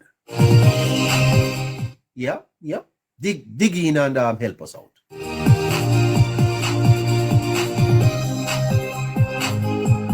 I know some of you are always giving. And You're doing it for your country, you know? Yeah, I tell you. A worthy cause, a worthy cause. The work that we do, we don't talk about, and the cost that we put in. Myself, Caroline, we don't talk about it. Harry, Scratchy, well, I can tell you it's a lot. The budget for this program is a phenomenal one. And you are consumers, you are listeners, we're asking you to support it. That's the only way we're going to be able to continue doing this. It's not a payment, you know. It is to support the network, eh? Well, until we are able to secure sponsorship, the listeners will have to do it. Isadora the Queen. Great to you, Queen. Thank you so much. Come on, Zelle $10. Quickly, come on, everybody. Zelle $10 in. Come on, get into your account and Zelle $10 to Politics Plus. Do that for us tonight. Because we need to be here Thursday. That's tomorrow. Okay, so we were not able to pay for this morning. That's short. And we need to be on tomorrow morning and tomorrow evening. Okay. All right. And it's the 25th, 26th now. So all the expenses become due already. What expenses, you ask, neighbor? Well, talk to Caroline. She'll tell you that it is, you know, okay. We ask you. Are you in Canada listening to us? We have e-transfer there, you know. Ask Caroline to send you the e-transfer and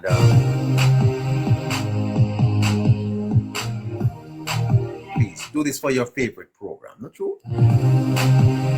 Keep your favorite program on air.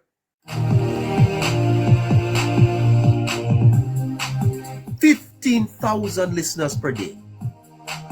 And we're going to take that up to 30,000, you know. 15,000 listeners per day. Yeah. Hitting almost 200,000 per month.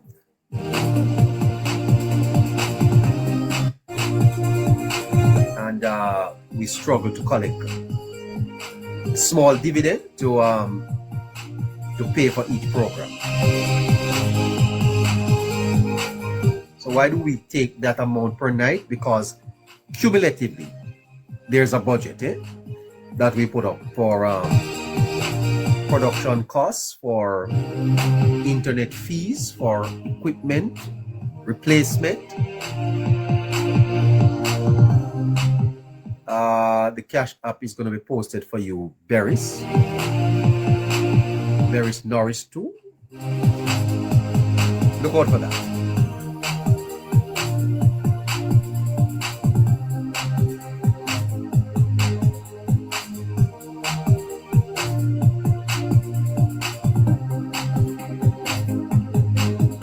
It doesn't matter what amount you send. That is going to be appreciated tonight.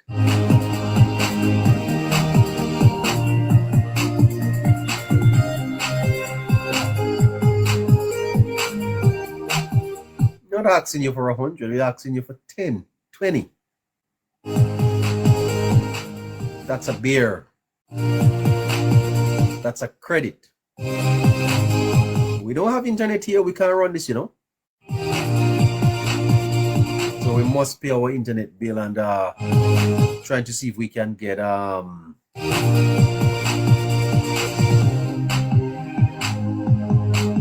Starlink, so that we'll always have internet,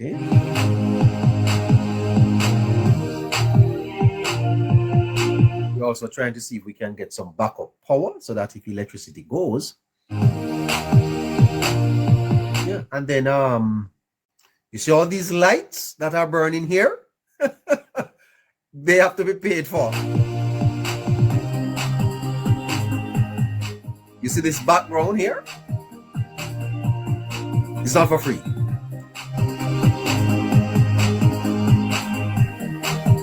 And so when you run your electricity for 3-4 hours, JPS sends you a bill. And even as I'm sitting here, there is 1, 2, 3, 4, 5. No, 4. 4 computers. No, 3.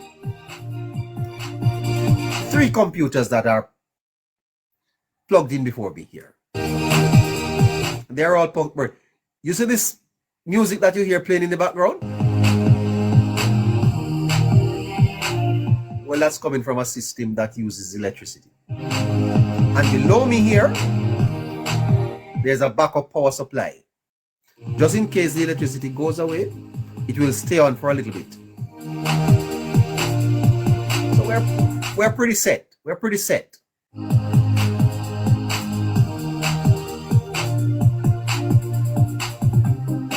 Some things we have taken out on credit that we have to pay monthly installments for. We don't tell you that, but that's how it goes. By the way, I need a new pair of earphones. This one here is giving me a little bit of a problem. Can we get a new pair of headphones, please? We have to turn this on. I'm going to turn it on here. It's cracking a little. Del.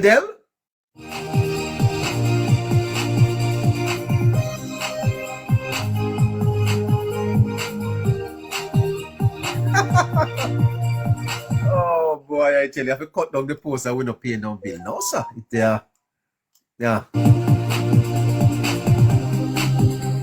Del, I need a new earphone, okay? Anyway, so listeners, thank you so much for supporting. You hear, please. If you know that if you all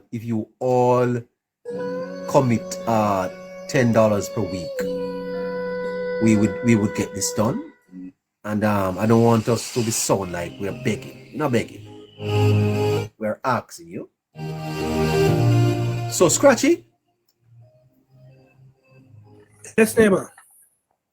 Scratchy, the Prime Minister last evening made his party proud, made Jamaica proud, Scratchy, with his response in the Parliament. It was phenomenal, Scratchy. Holness is distinguishing himself as a world-class leader. There is no question about that. Kudos to the Prime Minister. He's on top of his game. I mean, definitely, neighbor. Kudos to the Prime Minister, neighbor. The Prime Minister has been the Prime Minister from 2016 to the present, neighbor. He has grown in that office, neighbor, grown in that position. There's nothing new or nothing that phases him right now, neighbor. I understand he's more mature. You see a different Prime Minister from when he just started out. He's much more mature, neighbor, more level-headed. You understand disaster. And a Prime Minister, neighbor, who's have no match to his opponents, neighbor. He's no match, not one thing that his opponent can match him in style, his leadership qualities or anything, neighbor. And this is why the PNP and supporters and they jump on this Prime Minister like this, neighbor, and try to bring him down. And they have been successful, neighbor. They know that something is not right because they have always been successful, neighbor, in trying to tear down other leaders of the Jamaica Labour Party, neighbor. But they've been trying to tear down this one now since 2016 and before that, neighbor. They can't seem to win. And they're wondering what is the problem, why it is so hard to bring down Andrew Michael Lowness. They might thought that they were successful in bringing down Edward Siaga. They used the whole incursion thing and bring down Mr. Bruce Walling, but they can't bring down Andrew Lowness, neighbor, because he learned from what the PNP did to pass leaders of the Jamaica Labour Party. He tried to advance, neighbor, and be one upon them or 10 upon them, 10 step ahead of them. And neighbor is no there are no match to him, neighbor. Not one of them in the Parliament, neighbor. Did you hear Dayton Campbell virtually apologizing to him about how he treated him on the campaign trail? Did you hear that, Scratchy? I mean, definitely, neighbor. They neighbor. A lot of them, neighbor, based on how they treated him over the last campaign trail, neighbor, based on all the accusation and the misinformation and the slander that they brought against him, neighbor. seeing him now right now in the parliament, neighbor. A lot of them coming up close and seeing him right now in the parliament, neighbor. Seeing how he commands, neighbor, how he lead. They have no other choice, neighbor, but to come to reality with their conscience, neighbor. It's a conscience, neighbor. It is gonna beat you. And Damien can be conscience beat him, neighbor. And he definitely have to make that an apology to the Prime Minister, because what they were shown and what they were told about him, neighbor, seeing him right now up front and close to and personal, neighbor, they are shocked and they admire his leadership style and his leadership quality, neighbor. When you look at the Prime Minister, neighbor, you see a man who is in charge. You see a man who fully is in control. And I tell you, neighbor, as much as we are in this disaster, you look at your leader, neighbor, and based on the impression or the facial expression of your leader, you can tell where the country is at, neighbor. And looking at my leader, neighbor, I am telling you, I am 100% proud. I am not worried, neighbor. I am optimistic that with Andrew Michael Lones, Jamaica can rise to whatever we are going through right now, neighbor. The man don't look timid one bit. The man don't look worried one bit. The man look like he have this under control, neighbor. He always look like he's saying, I know more than what you guys know, so you guys just relax. A lot is to come. I voted for him 2 months ago, neighbor, and I will stand with him right through. And believe say there's a lot to come. Yeah. You know, Scratchy, when I listened to the Prime Minister yesterday, unscripted, answering a question, spending 20 minutes to go back and to be comprehensive, I think even opposition members were in awe there yesterday, Scratchy. Opposition members were in awe. Yes, neighbor. A lot of them, neighbor. And you know something, Scratchy? Wholeness seems to be getting better. Neighbor, he's getting much more better, neighbor, because he's not just a leader, neighbor, who just come and want to be a leader, neighbor. This is a man who research, neighbor, him go and get himself more equipped, neighbor. As I said earlier, and this man went and get a PhD while he was the Prime Minister of the country, neighbor. That is no easy feat, neighbor. We don't see a lot of leaders do those things. A lot of persons become Prime Minister, they tend to believe that, okay, this is the highest level I can reach, or what more would I need to go and get in a PhD for? The Prime Minister went and got his PhD, neighbor. Neighbor, looking at him, you can see that this man is fully in charge. I can tell you, you can put 1,000 man right now, neighbor, in a straight line and bring a man from space and tell him choose the Prime Minister, and I guarantee you, he's going to choose Andrew Michael Lones just by looking at him. He said, this is the Prime Minister. But even within his own party, Scratchy, I don't see anyone in the Labour Party that even comes near to his intellect, his ability. Even over on his side there, Scratchy, I don't see anybody that can handle questions like he can. I mean, I would definitely agree with it, neighbor. Not disrespect to anyone, neighbor. We have a better bench than the opposition, neighbor. More that has more strength and more creativity and more to offer to Jamaica. But despite that, the leader of the team right now, neighbor, is unmatched. None other person on the Jamaica Labour Party side can match the Prime Minister level right now. And he's not just his leadership quality, neighbor, but his ability can speak on any single ministry, neighbor, unscripted as well. He can speak on any sector of governance. He don't have to tell you that he's going to check that. He knows what is going on. He can't see that, neighbor. He leads the cabinet. He knows what is going on. And he delegates, neighbor, just like any good leader. So anyone who's saying that the Prime Minister, they don't see this Prime Minister delegates, neighbor. He let persons who are in their command take command of their position and they report to him. I admire him, neighbor. And I think the opposition, neighbor, a lot of them who were on the campaign trail who didn't get a chance to up close and come up close and see the Prime Minister up close, I think they're now realizing, neighbor, and they're getting a different understanding of who this man is. They realize that this man really has Jamaica's best interest at heart, and they realize that he's nothing compared to what the leader and other persons were trying to paint him to be, and they are now acknowledging that. Yeah. Harry? I'm here, neighbor. I don't want to. Wholeness is handling of questions in Parliament yesterday. Very impressive, Harry. Definitely, neighbor. I think he was actually waiting on this opportunity as well. Because, of course, based on what he stated the last time, saying when he speaks, there are certain people who is afraid in a neighbor. And I think he has just flexed his muscle a little to the people of Jamaica to let them know that, hey, these are the things I am doing for you, and I'm going to put certain things to bed, which you know, we've been speaking on it for a while, and I wish it did come a little earlier. But he knows what he knows, neighbor, and I can say it has actually gone ahead to be almost that we call a perfect timing, right? So that's something we're looking into as well, and he's doing it for the people, neighbor. He doesn't have any ulterior motive, as the opposition does, and he really and truly, neighbor, he just wants to get Jamaica back to the footing of where we can actually start to achieve the goals that he stated he wanted to between 2025 to 2030. So he did a good job, neighbor. He was a lot more assertive.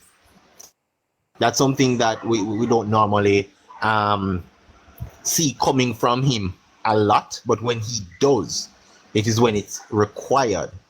All right, and I know he put so many things to asunder, because when we look at it, we heard some questions from the opposition that really and truly, neighbor, they knew the answers to it, because we also knew the answers, right? And it was just them trying to nitpick at things and see what they can get, because also they wanted a reaction from Andrew Holness, neighbor. They've been searching for it. From elections after elections, they want to get a specific reaction from him, and he has yet to give them, and I doubt he will ever give them that reaction, because they're searching for that one thing that they can put him to the test too. But what they're failing to understand, and Scratchy allude to it, he has learned, neighbor. It's one of the prime ministers that we've seen that has grown through every test he's been put through. Every time a situation demands him to be better than before, he has risen to the test, and he keeps growing, neighbor. He's somebody who's willing to learn, adapt, pivot, and do what is required to ensure that Jamaica not just survives, but also Jamaica goes into the world books and hit new higher highs, neighbor. And that's what we're seeing right now, even in a disaster. Fantastic. Gustav, few words on your Prime Minister as we go. Well, neighbor, I too am very pleased and impressed with the way the Prime Minister would have addressed the nonsense being spewed by different people, not only PMP, but also neutrals probably, who don't have any awareness nor understanding as to governance and also how government operates, right? And I am glad that he, in a synopsis, shut down a lot of these nonsense that were spewed out there against him, his performance, and also the government as a whole. I am also satisfied with the decorum that he portrays, neighbor. I really like his traits, you know, real leader. Just basically all that Scratchy and Harry would have mentioned about him earlier is what I would have repeat if I were to be asked, right?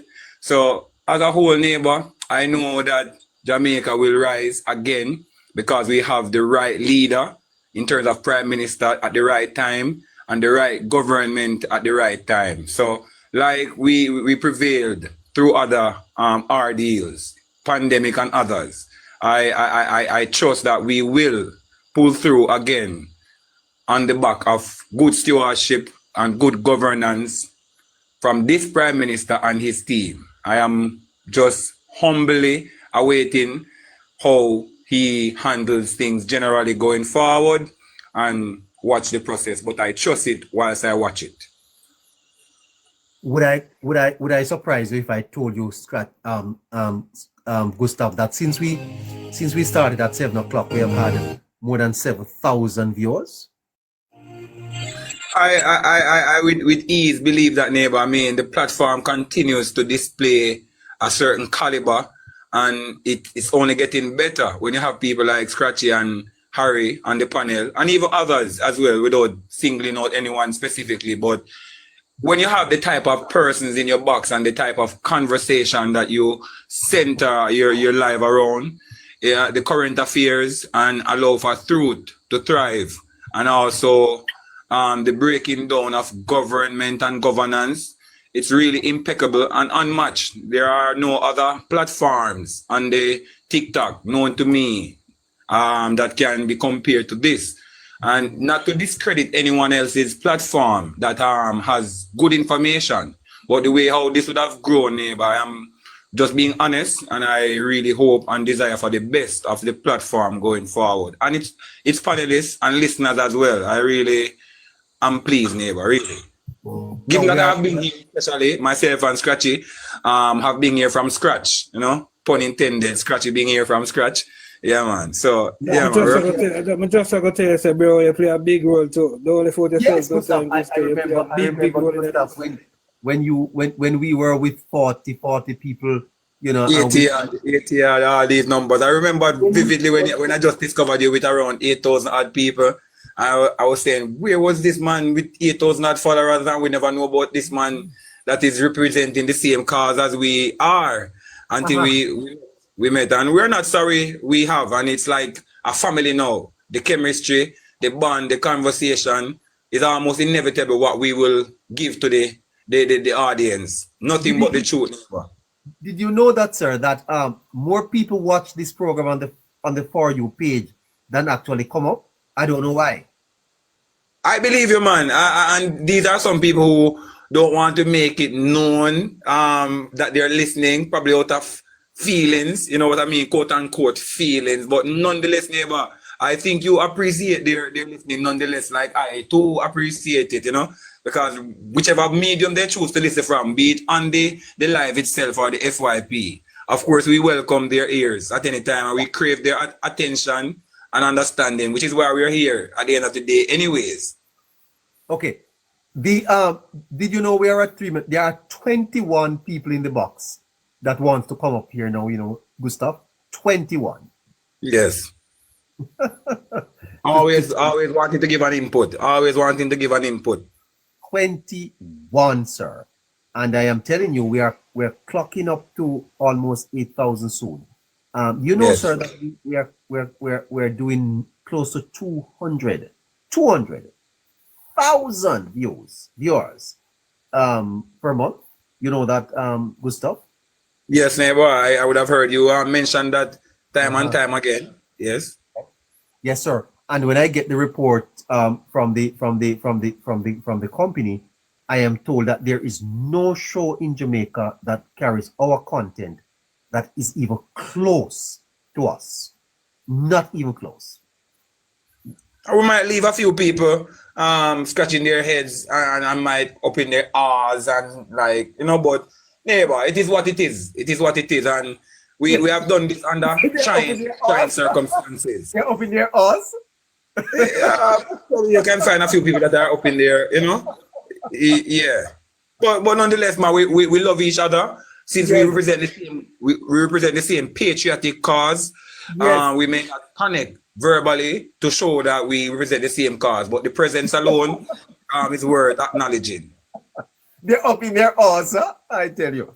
You know, I must tell you the truth. I've seen a lot in my life, and I'm living to see more, because I realize that a lot of people are copying us. They're doing things that we started to do. So watch me and them.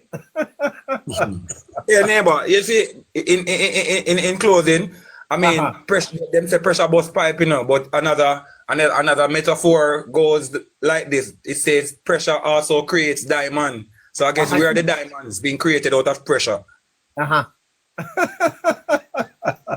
Well, we have some of the most fantastic listeners too, you see, Gustav. Yes, man. Some of the most fantastic listeners. They are so loyal and they're so very kind. But as kind as you are, listeners, we need 2 people to send $20 to Caroline's, well, not Caroline's, the Cash App or the Zelle account. No, you see, we need that for tomorrow. So please, at least 2 persons, throw in $20. Gustav, we must meet before Christmas to have a beer. Well, I totally agree with you, sir. In fact, it could be around the table, line between yourselves and many others. I mean, why not? Yes, we have become a family now. We have come afar. So it's just as well we complement it by shaking hands physically now. Yes, so we must meet and have a beer. Do you drink Red Yes, Stripe? sir. You Yes, drink sir. Red Stripe? Oh yes, man. I am a drinker of a lot of alcoholic beverages. I probably have one specific that I love most, which is the Real Navy Overproof. But I consume them. You're a whites man? Well, if you were from my area where the whites it has its roots, then why wouldn't you be a white man?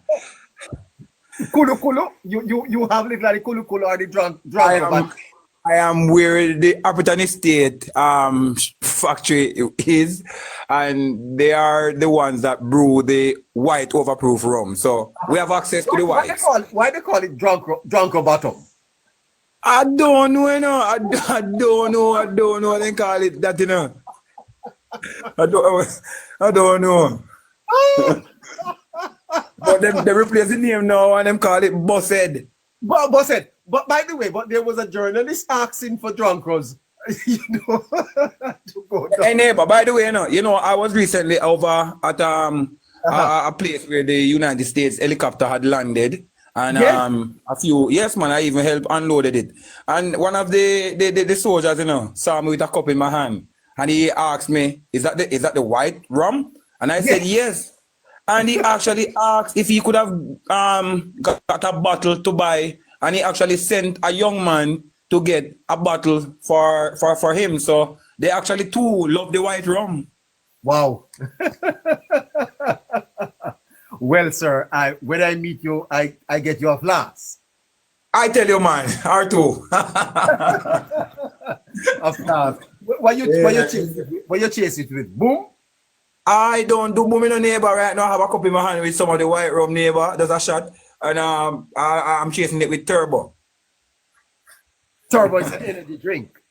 Yes, the Turbo, the black bottle energy drink.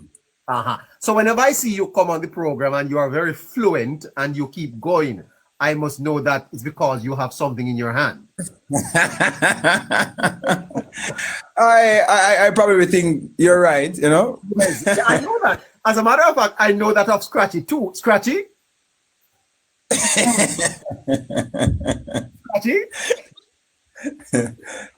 Yes, neighbor.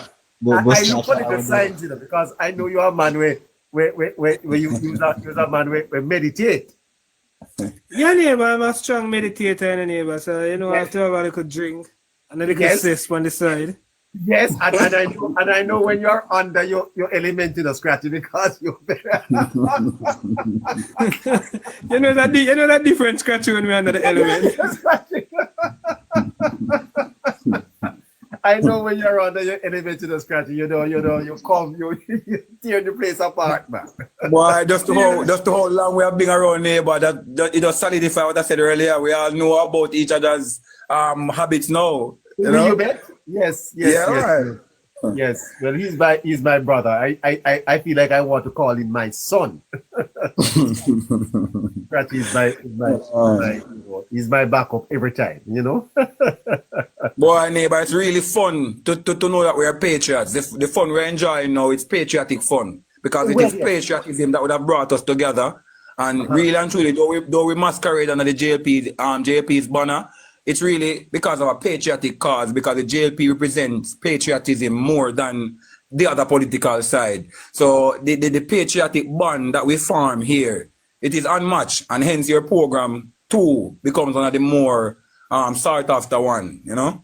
Yes. Well, you know, as I said, my brother, I appreciate everyone, and I will never be ungrateful. I am just the face of the program, but you are the ones that get it going. Your voices are the ones that people hear. I can't leave out Caroline. I must tell you. Miss Caroline. Yes. She has. By the way, I wonder what she drinks. Miss Caroline, what is it that you drink? I wonder if it's just the whites. Gustav. Next year, March is going to be 1 year since we are on the air. 1 year. Next year, 1 year? Yes. And that's my birth month, neighbor. That's my birth month. Yes, we have to fly down Scratchy and have a party, not true? You don't think so? That's my birth month, In good stuff?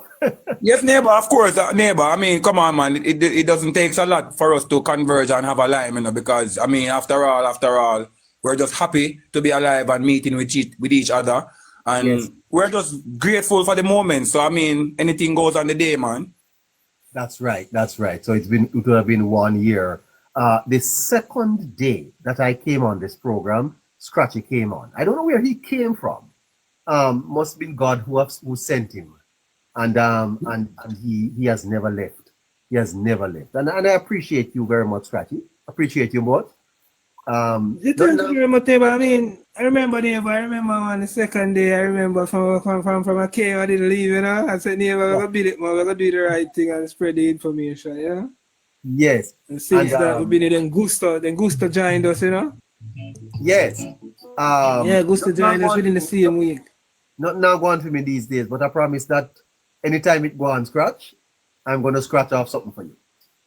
No, man, neighbor, you don't have to worry yourself, man. I don't know, this thing is not transactional thing. Nothing have to go on, Have to go on, neighbor.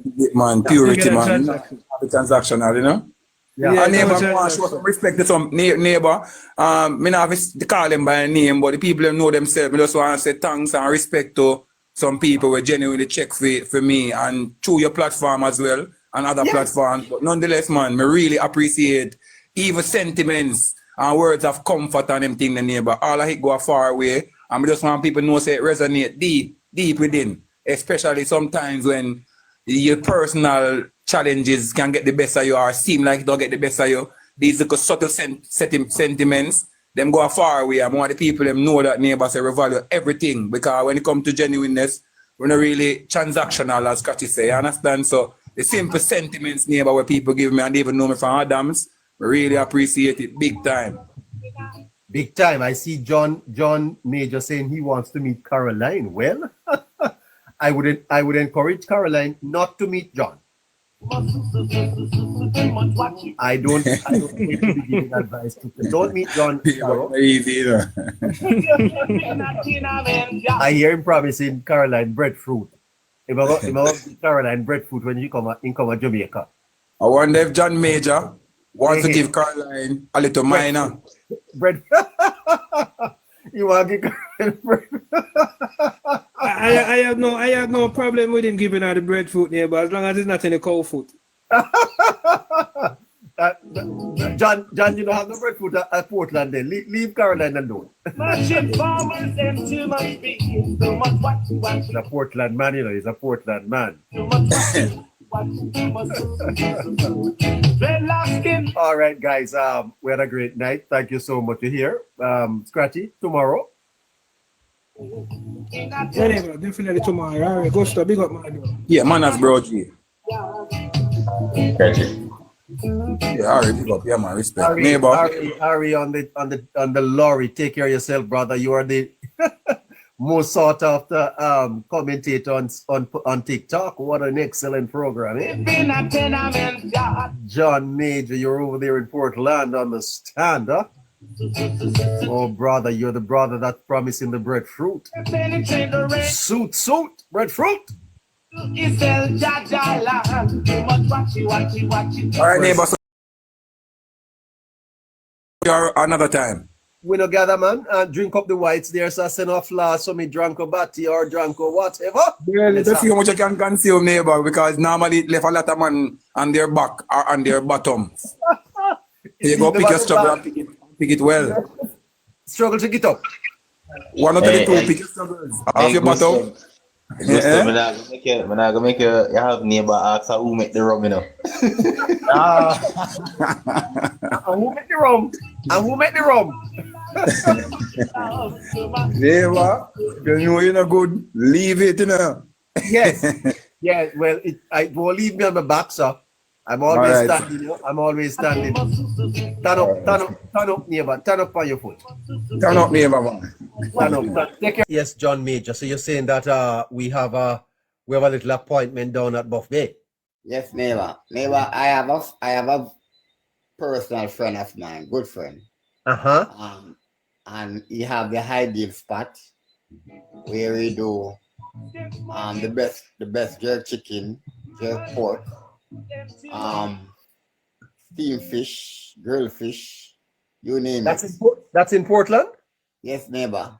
The place is about 2 miles outside of Buff Bay before you get to Buff Bay. That is in Hartill. That is in the community where I am living. Excellent place. Lovely. So that's the exact place. That's the ideal place, neighbor. We could sit and have that beer. I know that Scratchy is overseas, so maybe Scratchy will be absent for now, but we could meet and with good stuff, have a drink, have a chat, and maybe we can host the program from there. In Portland? In Portland. Well, neighbor, I want to tell you, you are growing in numbers in Portland. Portland people love me, sir? Wait, what, neighbor? Let me tell you something. Even today, I was at a grave digging in St. Mary, and a young lady was saying to me, I always listen to you and neighbor, you know. Is a nice young lady? Yes, man. Nice young lady. Nice young lady. Young and nice. Yes, neighbor. You know, as I say, neighbor, you are gaining a lot of traction out here in this space. Wow. Then talk to her for me, no, man. A lot of people love to listen to you. Then maybe they are not brave enough to share their opinion, but they listen and they are learning. They don't want to come up and talk to me. No, maybe some of the ladies, they are mesmerized by your charm, in the neighbor. Which charm? Neighbor, you know exactly what I'm talking about. I don't know what you're talking about. I'm here thinking about that young girl that you're telling me about over in Portland. Yes, neighbor. Wondering if I could if you could make a little link for me. Yes, neighbor. How can we arrange a suitable date where I can invite you down? Well, you know, sir, I'm gonna have to talk with Caroline because I know that you're a busy man. Yes. Well, I'm never too busy for the ladies. You see, sir? Yes, man. And you know, despite you busy, you must have some time for recreation. Yes. Yeah. But I understand. I like how we the Christmas holidays upon us. I think we can make a date, neighbor. You come down and we have a drink, we have a chat. Maybe we can. I will meet that young lady. I will meet that young lady, sir. Neighbor, you will have many young ladies to meet. Many. Well, that's nice. I will have place to sleep. I will expose to you how popular I am in Portland. Lovely. Okay. So meeting young ladies, neighbor, that could be in the abundance. Right. So Caroline is here. I wonder if she'll give me time off to visit Portland. Let me ask her. What's the question? I have John online, and he wants to invite me to Portland, specifically Buff Bay.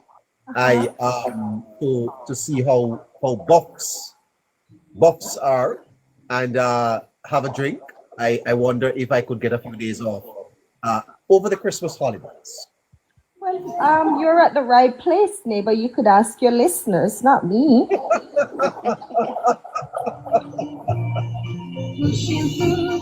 Listeners, the ones you need to ask. Listeners, would you give me a little time off to go to Portland? I promise I'll behave myself and I'll be back in one piece. Paulette Sweetwater beat Scratch. Candy Rain say yes. Shernet say yes. Liverpool say yes. All right then. We don't need any more yeses. You're probably. And I promise you, neighbor, when you come down to Portland, you know, you're gonna make Portland a destination. Well, Portland is wonderful, man. Portland is wonderful. I have been to Portland before, you know, once.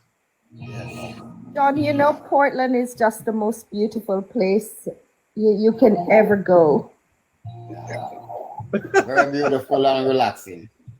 Really nice. You know, John, I will be there soon. I'll be there in 2 weeks. I'm looking forward to it, Caroline. I hope I will get the chance to meet you. Of course. Where exactly are you? I am in Harthill. I am 5 miles outside of Anata Bay town in Portland. Nice. I'll be in Enfield. You know that, right? Yeah, man, I know Enfield quite well. I have family living there. Oh, okay. Really? Yeah. Nice. Okay. Well, I'll contact you once I get there, John. Okay, Caroline. Of course. Neighbor, I think you need to get permission from Daphne. But I noticed you said you were going to be here and you would meet John. You don't intend to at least come say hi to me? Oh, where exactly are you, neighbor?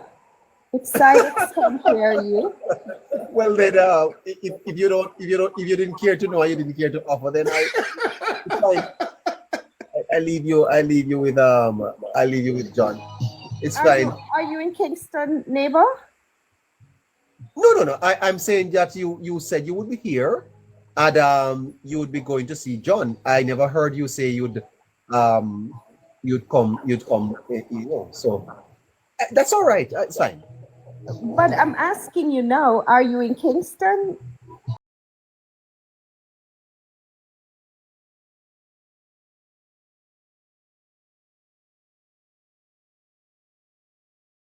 Struggles or uncertainties do not disqualify you from my affection or my purposes. In fact, I am able to use everything, your strengths, your sorrows, your confusion, for a purpose more beautiful than you might imagine. Surrender is not a sign of defeat, but of wisdom and trust. In placing all that you are in my hands, you give me permission to shape your life into a masterpiece of grace. When your heart feels weary from fighting battles or carrying burdens, come and take refuge in my presence. Let me be your shelter and your song. Allow my words of life to become the rhythm that steadies your breathing and renews your spirit. You are never alone in your weariness. I am your constant, your comforter, your strength in every weakness. Watch how I turn fatigue into perseverance and sorrow into joy unshakable. Your journey with me is marked not by speed or perfection, but by faithful steps, honest prayers, and a heart that remains open. Lift your eyes from your inadequacies and fix them on my faithfulness. Let each day start with the expectation that I will meet you, surprise you, and equip you for what lies ahead. There is no challenge too great, no heartache too deep for my love to conquer. Keep moving forward in the assurance that victory and restoration await you, just beyond what you see now. You have walked with me along a winding road,